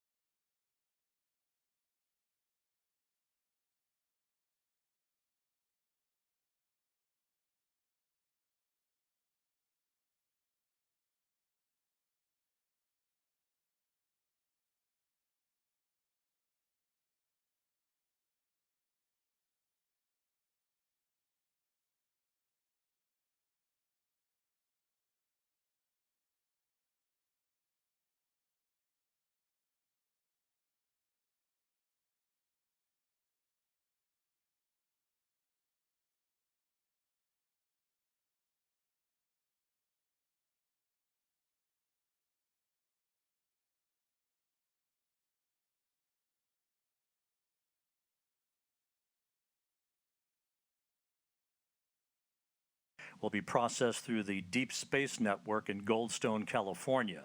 We passed the 7-minute mark into the flight, a perfect ride so far on the Ariane 5. We have about 1.5 minutes to go in the first stage performance. Once the main stage engine is commanded to cut off, it will be jettisoned, and just a few seconds after that, the upper stage engine will ignite, and it will be the workhorse for a 16-minute burn that will put James Webb into its preliminary orbit.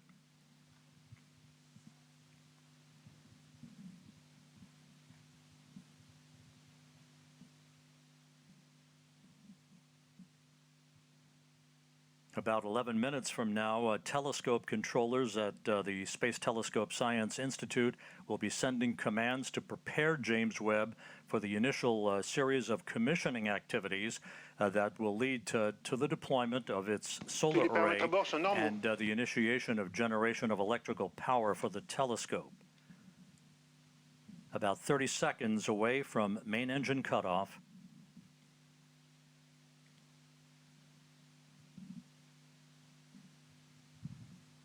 La trajectoire est normale. Nominal trajectory continues to be the watchword for the day from the Range Operations Manager, Jean-Luc Voyer, as we stand by for main engine shutdown and separation.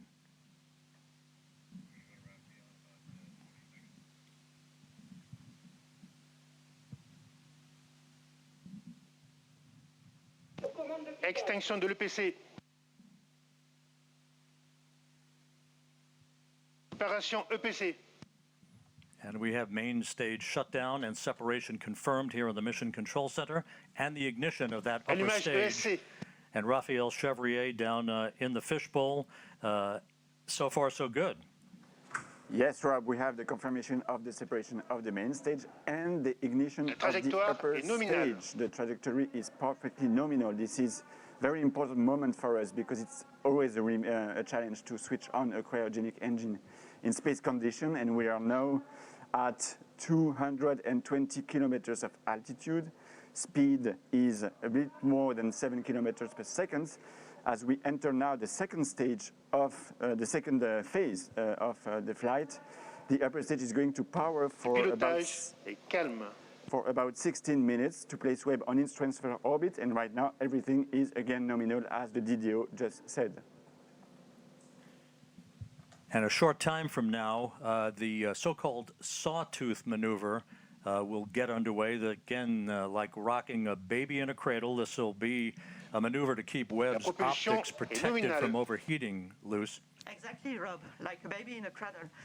You can see here Webb attached on top of Ariane 5 upper stage with a very specific configuration. Of course, it will be different during its lifetime, but for the time being, its sun shield is folded and not yet fully protecting the observatory.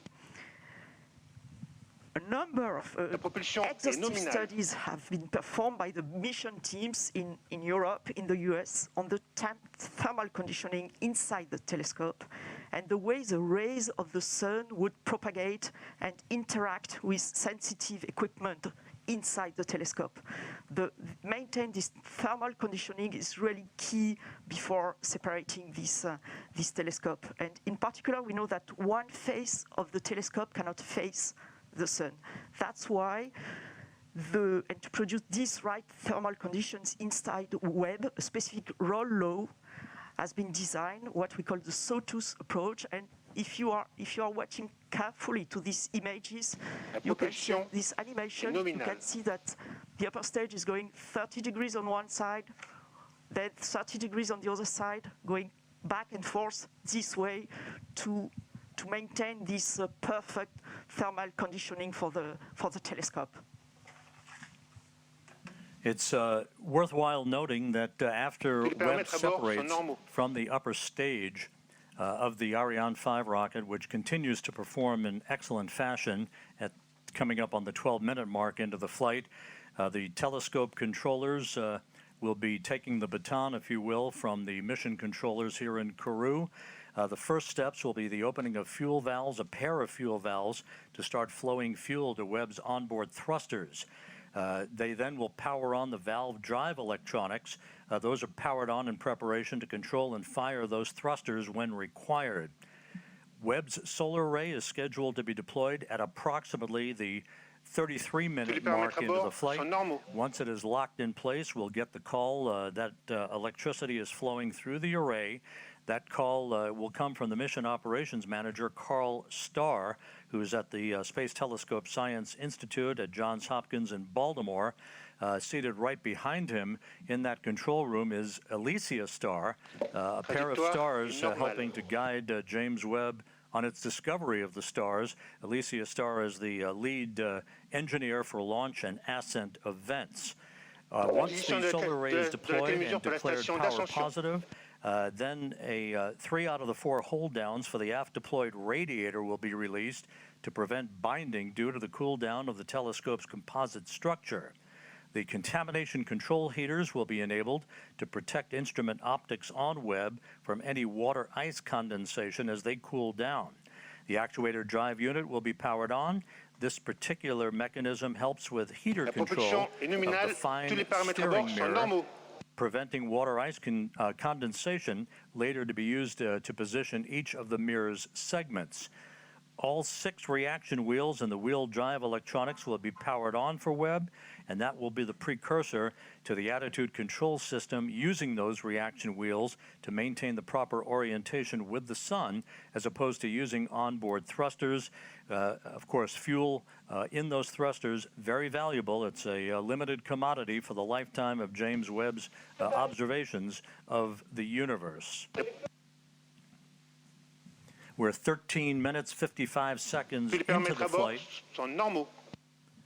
Jean-Luc Voyer, the Range Operations Manager, continues to report a nominal performance for James Webb.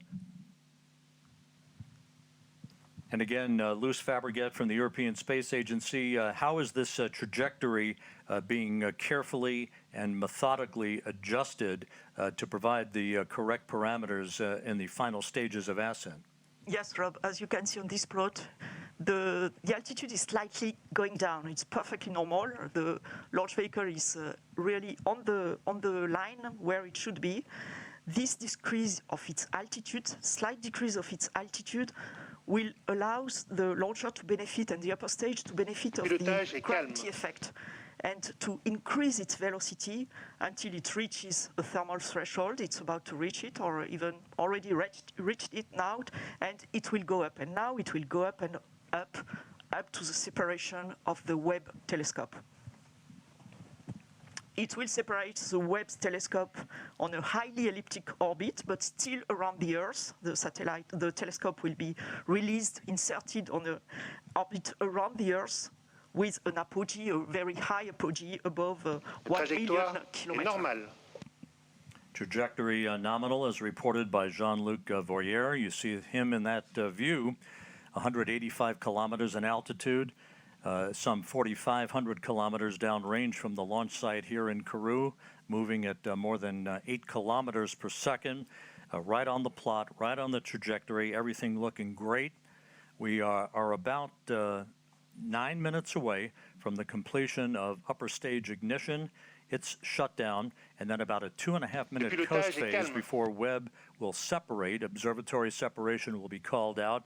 You'll be hearing those calls and the initial calls from Carl Starr, the Mission Operations Manager at the Space Telescope Science Institute at Johns Hopkins, through solar array deploy and the declaration of a power-positive spacecraft. James Webb, of course, will be traveling well beyond the moon to a distance of about 1 million miles away from Earth, settling into a highly elliptical, halo-like orbit to begin its astronomical observations. And again, as we mentioned earlier, at the time of observatory separation, Webb will be at an altitude of approximately 864 miles, statute miles, traveling some 21,000 miles an hour.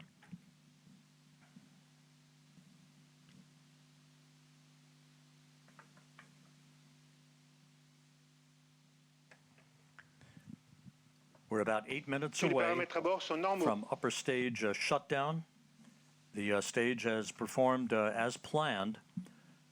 No issues reported. The launch occurring at 12:20 Greenwich Mean Time, 9:20 Kourou time, 7:20 a.m. Eastern Time on this Christmas Day.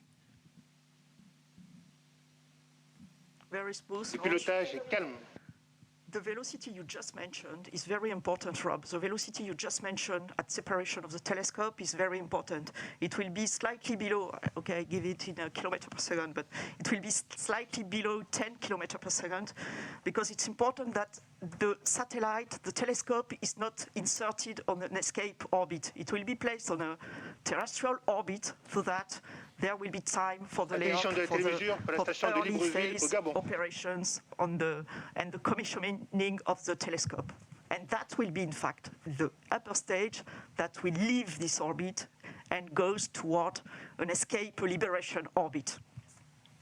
And of course, even though we're still in powered flight, the trajectory, the acceleration, the speed at which James Webb is going towards its preliminary orbit, all modeled in advance and carefully choreographed to maintain as quiescent an atmosphere and environment around the telescope for its ultimate separation from the upper stage of the Ariane 5 rocket, which is about 6.5 minutes from now.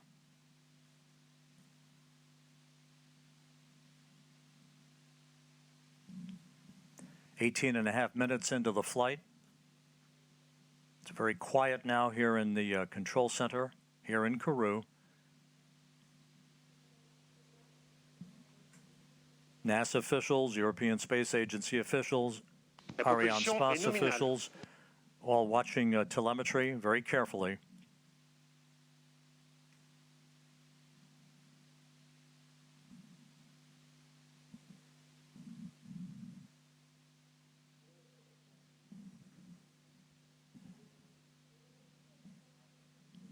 And as the upper stage continues to burn nominally and sheds fuel, the acceleration uphill for the James Webb Space Telescope continues to increase as we approach the 20-minute mark into the flight.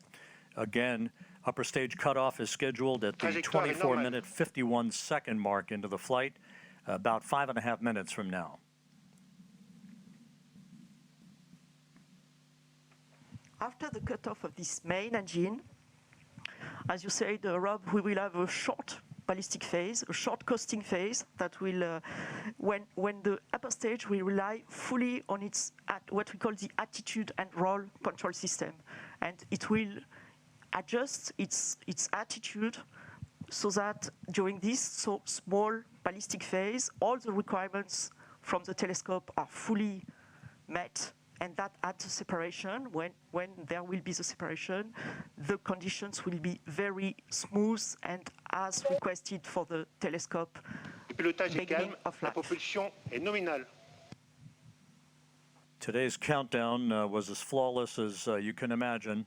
The weather was perfect all the way through the early morning hours, through the fueling process of the vehicle. The weather's been a bit dicey here in Kourou over the past few days, but everything fell together on this Christmas Day to send a new present to the world's astronomer. 20 minutes, 40 seconds into the flight. Trajectoire normale, tous les paramètres à bord sont normaux. All parameters nominal as reported by Jean-Luc Voyer, the range operations manager. 4 minutes of powered flight remaining.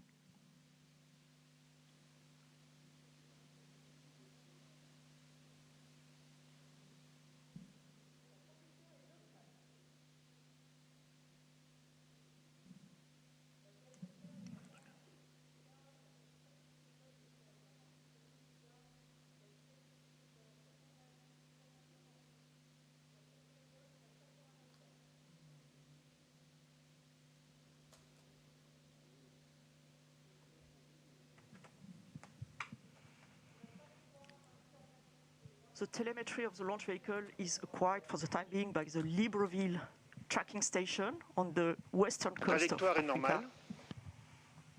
Flight control is nominal. The trajectory is fully normal, fully as expected, as you can see on the plot with the yellow plot over the green one. That is the expected one. 22 minutes into the flight. Less than 3 minutes of powered flight remaining. Pilotage est calme. Smooth flight control.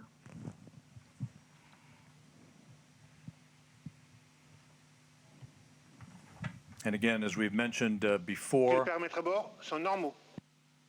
everything nominal reported by the range operations manager. As we've mentioned before, Acquisition de la this is a télémesure par la long station du ride Malindi uphill au Kenya. for the James Webb Space Telescope to put it at the proper position in the sky so that it can escape from the Earth, basically head beyond the moon towards its final orbit for its commissioning activities that will be the dominant feature of all of the operations from the Space Telescope Science Institute over the course of the next several weeks.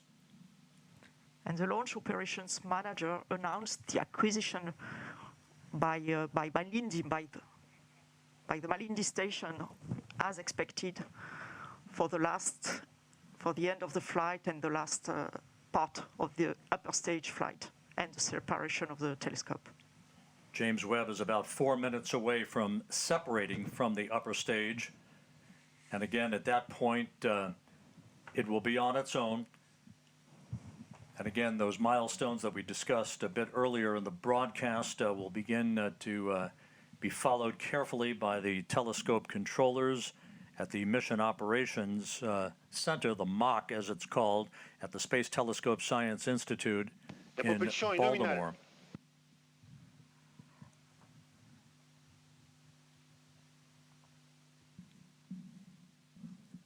One minute of powered flight remaining.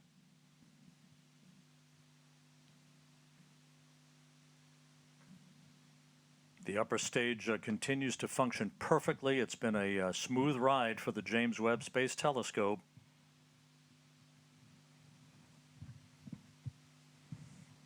Trajectoire est nominale.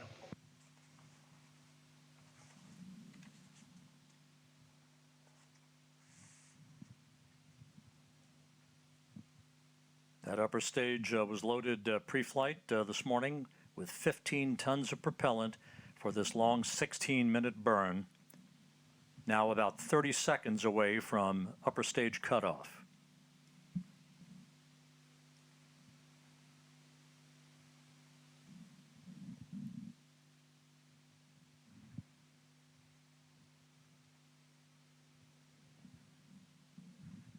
And we're standing by for upper stage shutdown and the cutoff of the upper stage engine.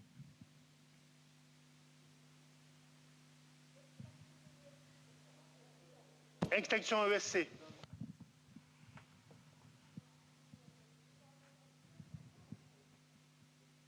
Tous les paramètres à bord sont normaux. The extinction of the shut-off of the cut-off of the engine was confirmed exactly as expected, with the exactly expected altitude and speed and velocity. So now we have entered the coasting phase, the ballistic phase, that will last for a little more than 2 minutes.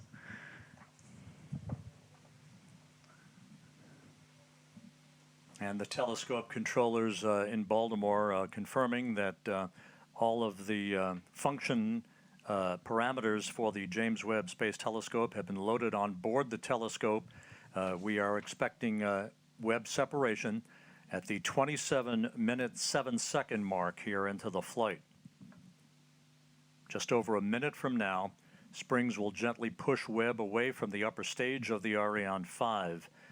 As it moves further and further away from the upper stage, there'll be what we refer to as a collision avoidance maneuver. Yes, Rob, exactly. The springs already will give some distancing, of course, between the two objects, between the telescope and the upper stage. And then the upper stage will leave the trajectory of the telescope and makes a special maneuver to pass the telescope and heads towards a liberation orbit and leaves the telescope on its orbit without any risk of collision and without any risk of pollution towards the telescope. And we're about 17 seconds away from Webb separation.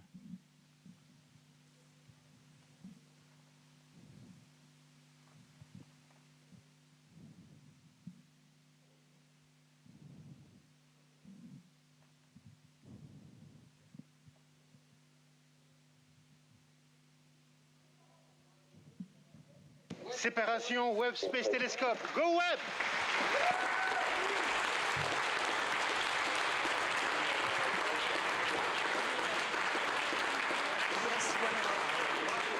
We do have confirmation of observatory separation.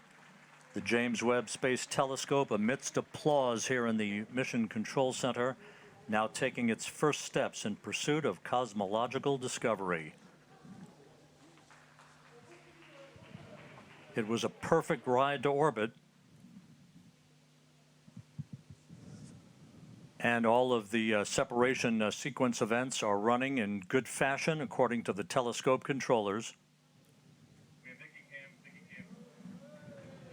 And there is the view from the upper stage camera on the Ariane 5 looking at the James Webb Space Telescope as it moves gently away from its launch vehicle.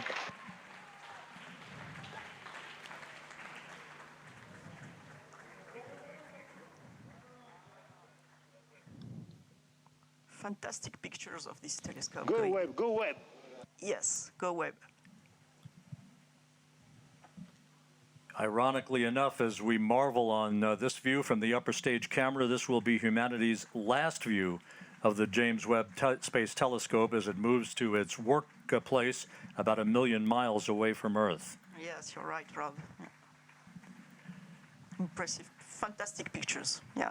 Now we'll be hearing shortly from the mission operations manager at the Space Telescope Science Institute, Carl Starr, who will be calling out the procedures that will lead to the deployment of Webb's solar array.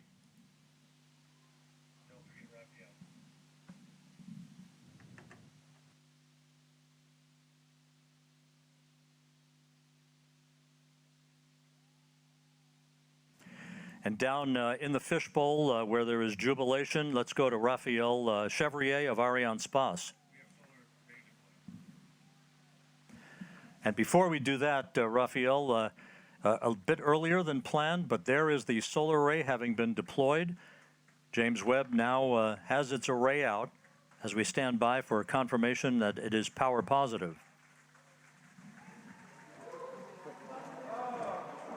Hey, Rob.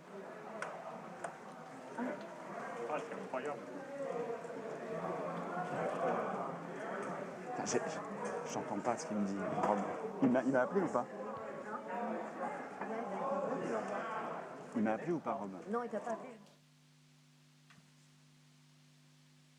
And there it is. There's your critical call. James Webb not only has legs, but it has power as it begins its journey and the commissioning activities to follow. And with that, let's go down to the floor in the fishbowl and Raphael Chevrier of Ariane Space. This is it. We have witnessed and the confirmation that Ariane 5 have safely delivered Webb into space. The upper stage is now being placed on a safe escape orbit around the Sun, but honestly, I've got to tell you that these images are absolutely incredible, and well, it may be the end of the mission for Ariane Space, but it's only the beginning of the journey for Webb. It's now on its way to the Lagrange point. Congratulations to all the team involved in the flight. Really, there is no words to describe the immersion that is happening right now in the fishbowl. So all I can say is good luck, Webb, and bring us incredible data from the deep universe. At that point, our sequence will continue. Well, Raphael, congratulations on a perfect ride to orbit from the Ariane 5 out of Kourou here today. A view here in the Space Telescope Science Institute. Their work just beginning on a new era of scientific observations. Luce Fabregat, it was a smooth ride to orbit. Everything went by the book, almost like a simulation without any problems. And we thank you for all of your insight throughout the course of the day. Thanks to you, Rob, and really a great achievement. I have many faces and names now coming up to my mind, and really you can be proud of what was achieved on both sides of the Atlantic Ocean. Thanks a lot to you. Tremendous jubilation here in the control center. You're looking at Jean-Luc Voyer, the range operations manager. Quite a Christmas present for the world's astronomers as the James Webb Space Telescope begins its life heading towards deep space. With that, we're going to go back to the floor now to Katie Haswell. Katie, we did our thing. It's up to you now.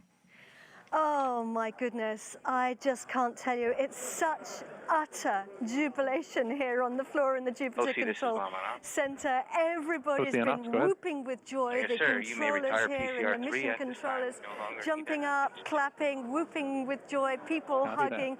And I have to say, my throat was caught as I saw the glimpse of sunshine on Webb solar panels as we watched it heading out into space on its journey to its working zone. It's going to take about 6 months before we start getting our deep space observations from Webb. Of course, the teams have got a huge amount to do before we get to that, and our best wishes with all those teams in Baltimore. I want to get some reaction. Right now, everybody is talking and hugging each other because they're feeling so excited, and I totally understand that. Let's start, though, by going over to the NASA administrator, Bill Nelson.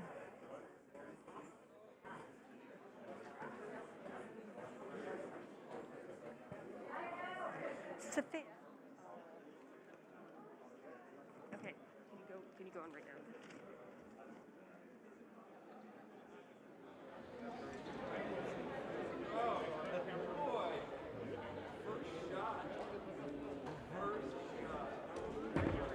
Okay.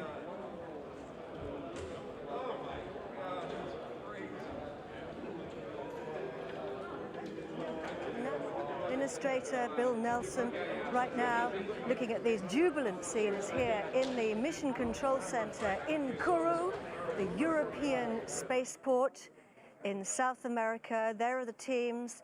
The mission controllers have done a fantastic job. It was an utterly flawless launch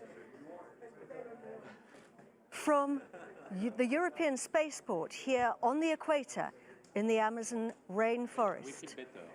Hoping to go over now to NASA Administrator Bill Nelson to get some reaction from him.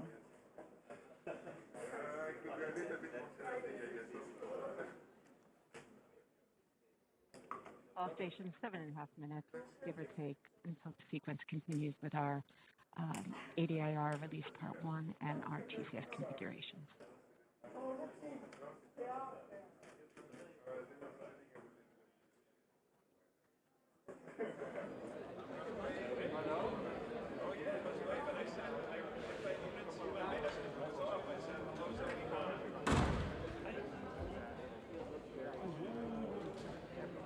GSC on off, filling the JW6 config.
The range operations manager has been calling out the milestones throughout the flight today.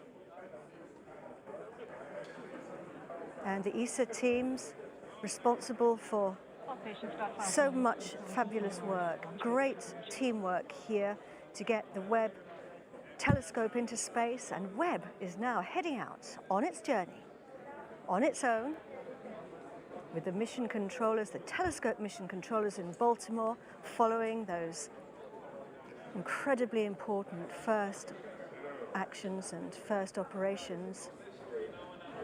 Charlotte Bezko there, who's responsible for the ESA operations here at the spaceport.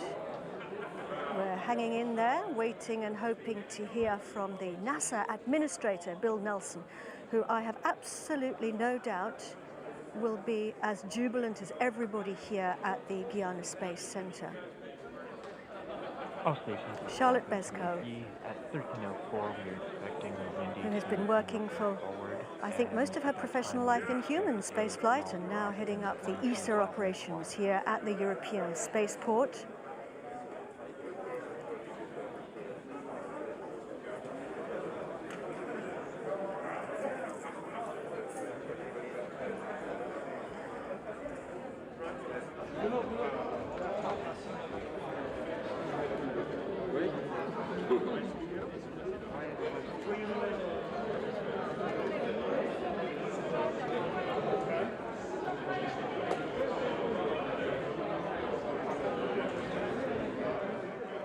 Over to you, Bill Nelson.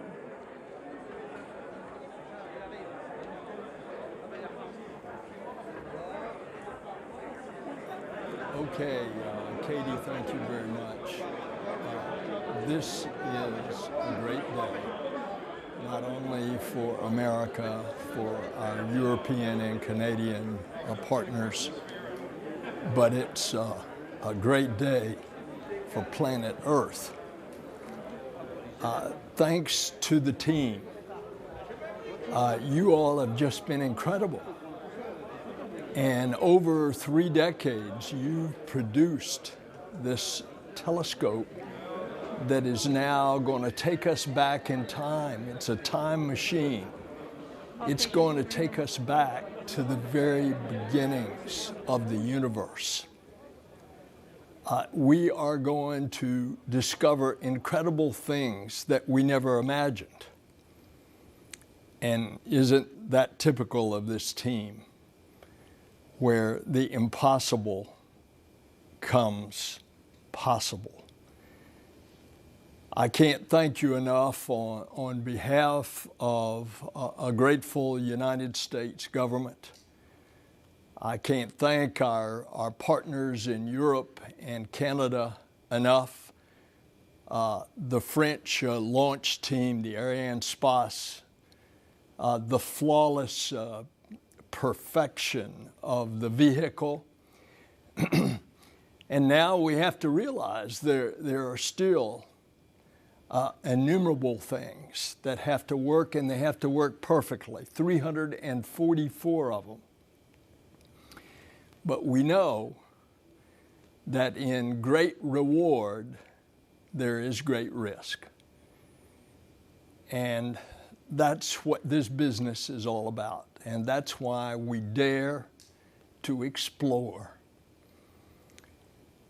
The James Webb Space Telescope is very much a part of that exploration. It's significant that we had the delays, and it kept us all the way to today, Christmas Day, when others long ago peered up into the sky and saw stars. But it's also another millennia before that a shepherd grazing his sheep would look up at the night sky. He became a poet, and he penned the words, "The heavens declare the glory of God, the firmament shows his handiwork." That shepherd, that poet, became king. And those immortal words in Psalm 19 encapsulate the expressions that we have today. The handiwork of God as we peer back in time over 13 billion years ago, capture the light from the very beginning of the creation. My congratulations to the team. My congratulations to NASA, to our partners. Go James Webb Space Telescope. God bless you, and God bless planet Earth.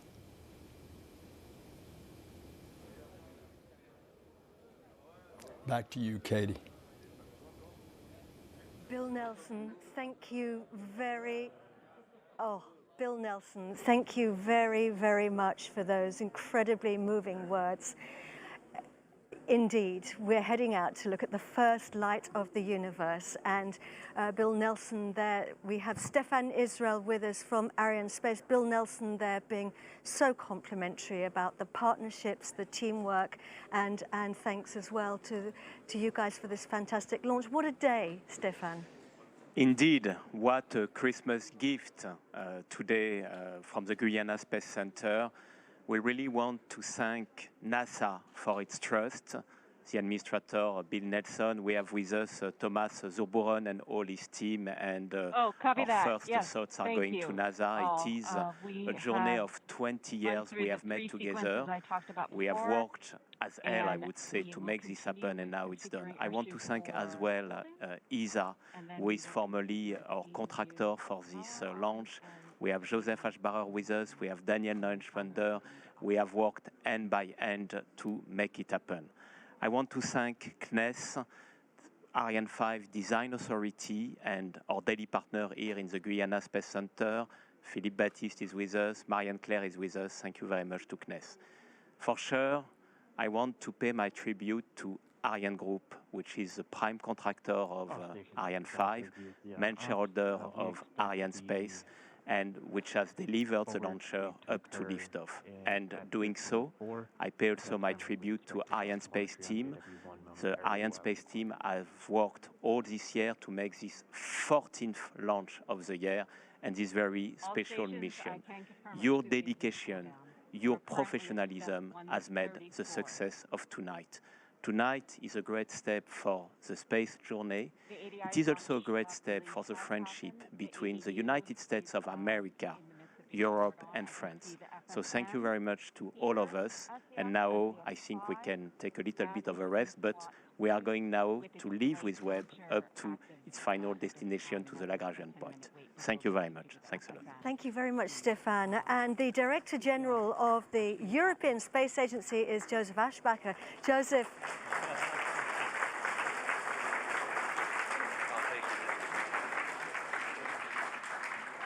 So Merry Christmas to everyone.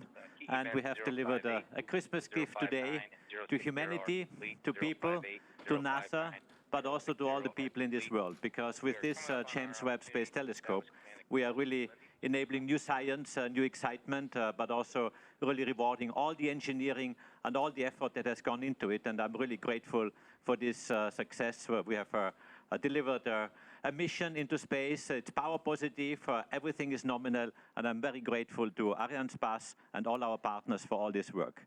Stefan Israel has already thanked all our partners, but let me also just very briefly recall that this was really a team effort. It was a team effort of the European team. We call it Team Europe, the European Space Agency, obviously providing the launcher with Ariane Space, with CNES, with Ariane Group, with all our partners which we have to make this possible. And I really would like to spend a minute to thank all the people involved in this. Today is Christmas. Some of them are here, have been spent weeks here in French Guiana or at the sites where they have been working.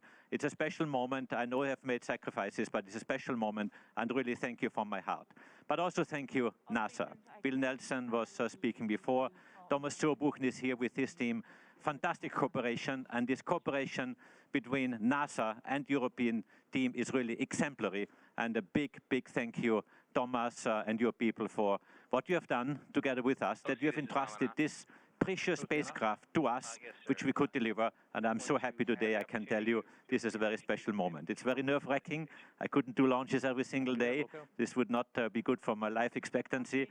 But I can tell you this was very exciting, very nerve-wracking, but really, really very successful. And thank you from my side. And congratulations, NASA. Congratulations, science community. Big science is to come, and really, really happy. Thank you from my side. Thank you very much. So the president of the CNES, which is the French space agency, is Philippe Baptiste, and he joins us now. Philippe. Thank you very much. Well, as everybody here in the room, I'm very, very happy to see that everything was fine, everything is nominal. It's great news for NASA, for ESA, for all of us. I just want to thank all the people who have been working over the last 20 years on this incredible instrument, on this telescope, but also people who have been working on the launch. I'm thinking especially on the 500 people who have been working yesterday during Christmas Eve to prepare the launch, to prepare this successful launch. And I really want to thank them very much. People from CNES, from ESA, from NASA, from Ariane Space, and from all the partners who are around. I also want to give a special thank to the French Armed Force of Guyana who made this launch possible. They were monitoring everything, and without them, nothing would be possible here on this site. So thank you very much for all of them, and thanks also to all people from Guyana who are supporting this incredible European spaceport that we have here today. Thank you very much. Thank you, Philippe.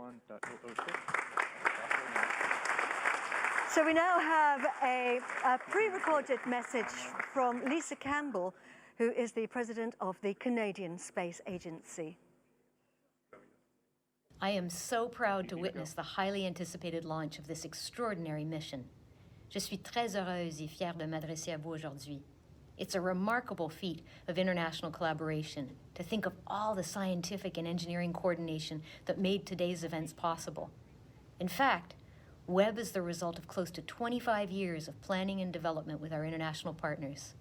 Notre participation au télescope Webb est l'aboutissement de plus de 25 ans de planification et développement avec nos partenaires internationaux. We're playing a big role on the world stage. Canadian excellence has helped make this flagship telescope a reality. Our participation in Webb is extremely significant. It's the largest space science project in the 60-year history of our space program. Webb est effectivement le plus grand projet de science spatiale dans lequel nous avons été impliqués depuis le début de notre programme spatial. The successful launch of this groundbreaking telescope bolsters humanity's quest for knowledge of the cosmos and ignites interest in astronomy for a new generation. The Canadian Space Agency is proud to have contributed critical instruments to this large-scale partnership as part of a global effort to spur the next great scientific leap. We're thrilled to take part in a mission of such enormous scientific promise. Nous sommes ravis de faire partie de cette mission extraordinaire. Canadian astronomers are excited to use Webb's data and benefit from the tremendous science opportunities offered by this one-of-a-kind observatory. We congratulate the fantastic team of over 10,000 people who put all their skills, ingenuity, and effort into developing the telescope for more than 2 decades. Bon voyage, Webb. Canadians will follow your journey with great interest. And now I'd like to hand you over to Thomas de Brucken, who is the head of science at NASA. Thomas. Well, Katie, what an emotional day, what an emotional time. We're here, all of us who have been working together for so many weeks, months, and years, and more importantly, our teams who are taking team images behind us, who have put in front of their lives as a highest priority for so many of them to actually get this done and get it done here, working even during the holiday times. I just couldn't be more grateful to the many, whether it's Ariane Space, CNES, the European Space Agency, all the amazing people around French Guiana, the forces that are here, all the good people that have been such great hosts to our teams. All of them I want to thank. You know, whenever we look at launches, they're both an ending and a beginning. They're an ending of an engineering project on the ground. And with many amazing hours and challenges that are there, but they're a beginning. They're a beginning of one of the most amazing missions that humanity has conceived. And I'm so excited to look forward to the next setup of this telescope and all the science to come. Thanks to everybody. This is what we can do when we come together, Katie, as one, humans. It's just absolutely incredible. Thank you. It's wonderful. And Dr. Z, thank you very much. Massive congratulations to you all, to everybody who's involved in today. Huge congratulations from everybody here at the Guiana Space Center, and also our very best wishes to all the teams in Baltimore who are now monitoring those early operations of the telescope as it starts to unfold. I'm going to hand you back now to Goddard, but before I do, I just want to say from all of us here at the Guiana Space Center, Merry Christmas. Over to you, Michelle. Thank you, Katie. I can tell you that here it feels like the dawn of a new age. Historians of the future will divide our understanding of the cosmos into eras before Webb and after Webb. Webb is this milestone that marks a bold effort to look backwards in time to the mysterious origins of everything. Of course, we move at human time scales, so here's what's coming up. In the next few weeks, engineers will unfold Webb's critical sun shield to begin chilling the telescope to unimaginably cold temperatures. They'll extend the DTA, the Deployable Tower Assembly, the structure that supports the Great Golden Mirror. And then finally, they'll unfold that mirror and begin the process of fine-tuning the system for work. Through it all, we intend to bring you live coverage of all of the important events that are happening, along with expert commentary and extraordinary images from the Mission Operations Center and our own broadcast headquarters here at Webb's home, the NASA Goddard Space Flight Center. Stay with us over the next few weeks because the adventure is just getting started. Speaking for everyone on the team, it's been a great pleasure to be with you here today. I'm Michelle Thaller, and you've been watching special live coverage of the historic launch of the James Webb Space Telescope. Thank you for joining us.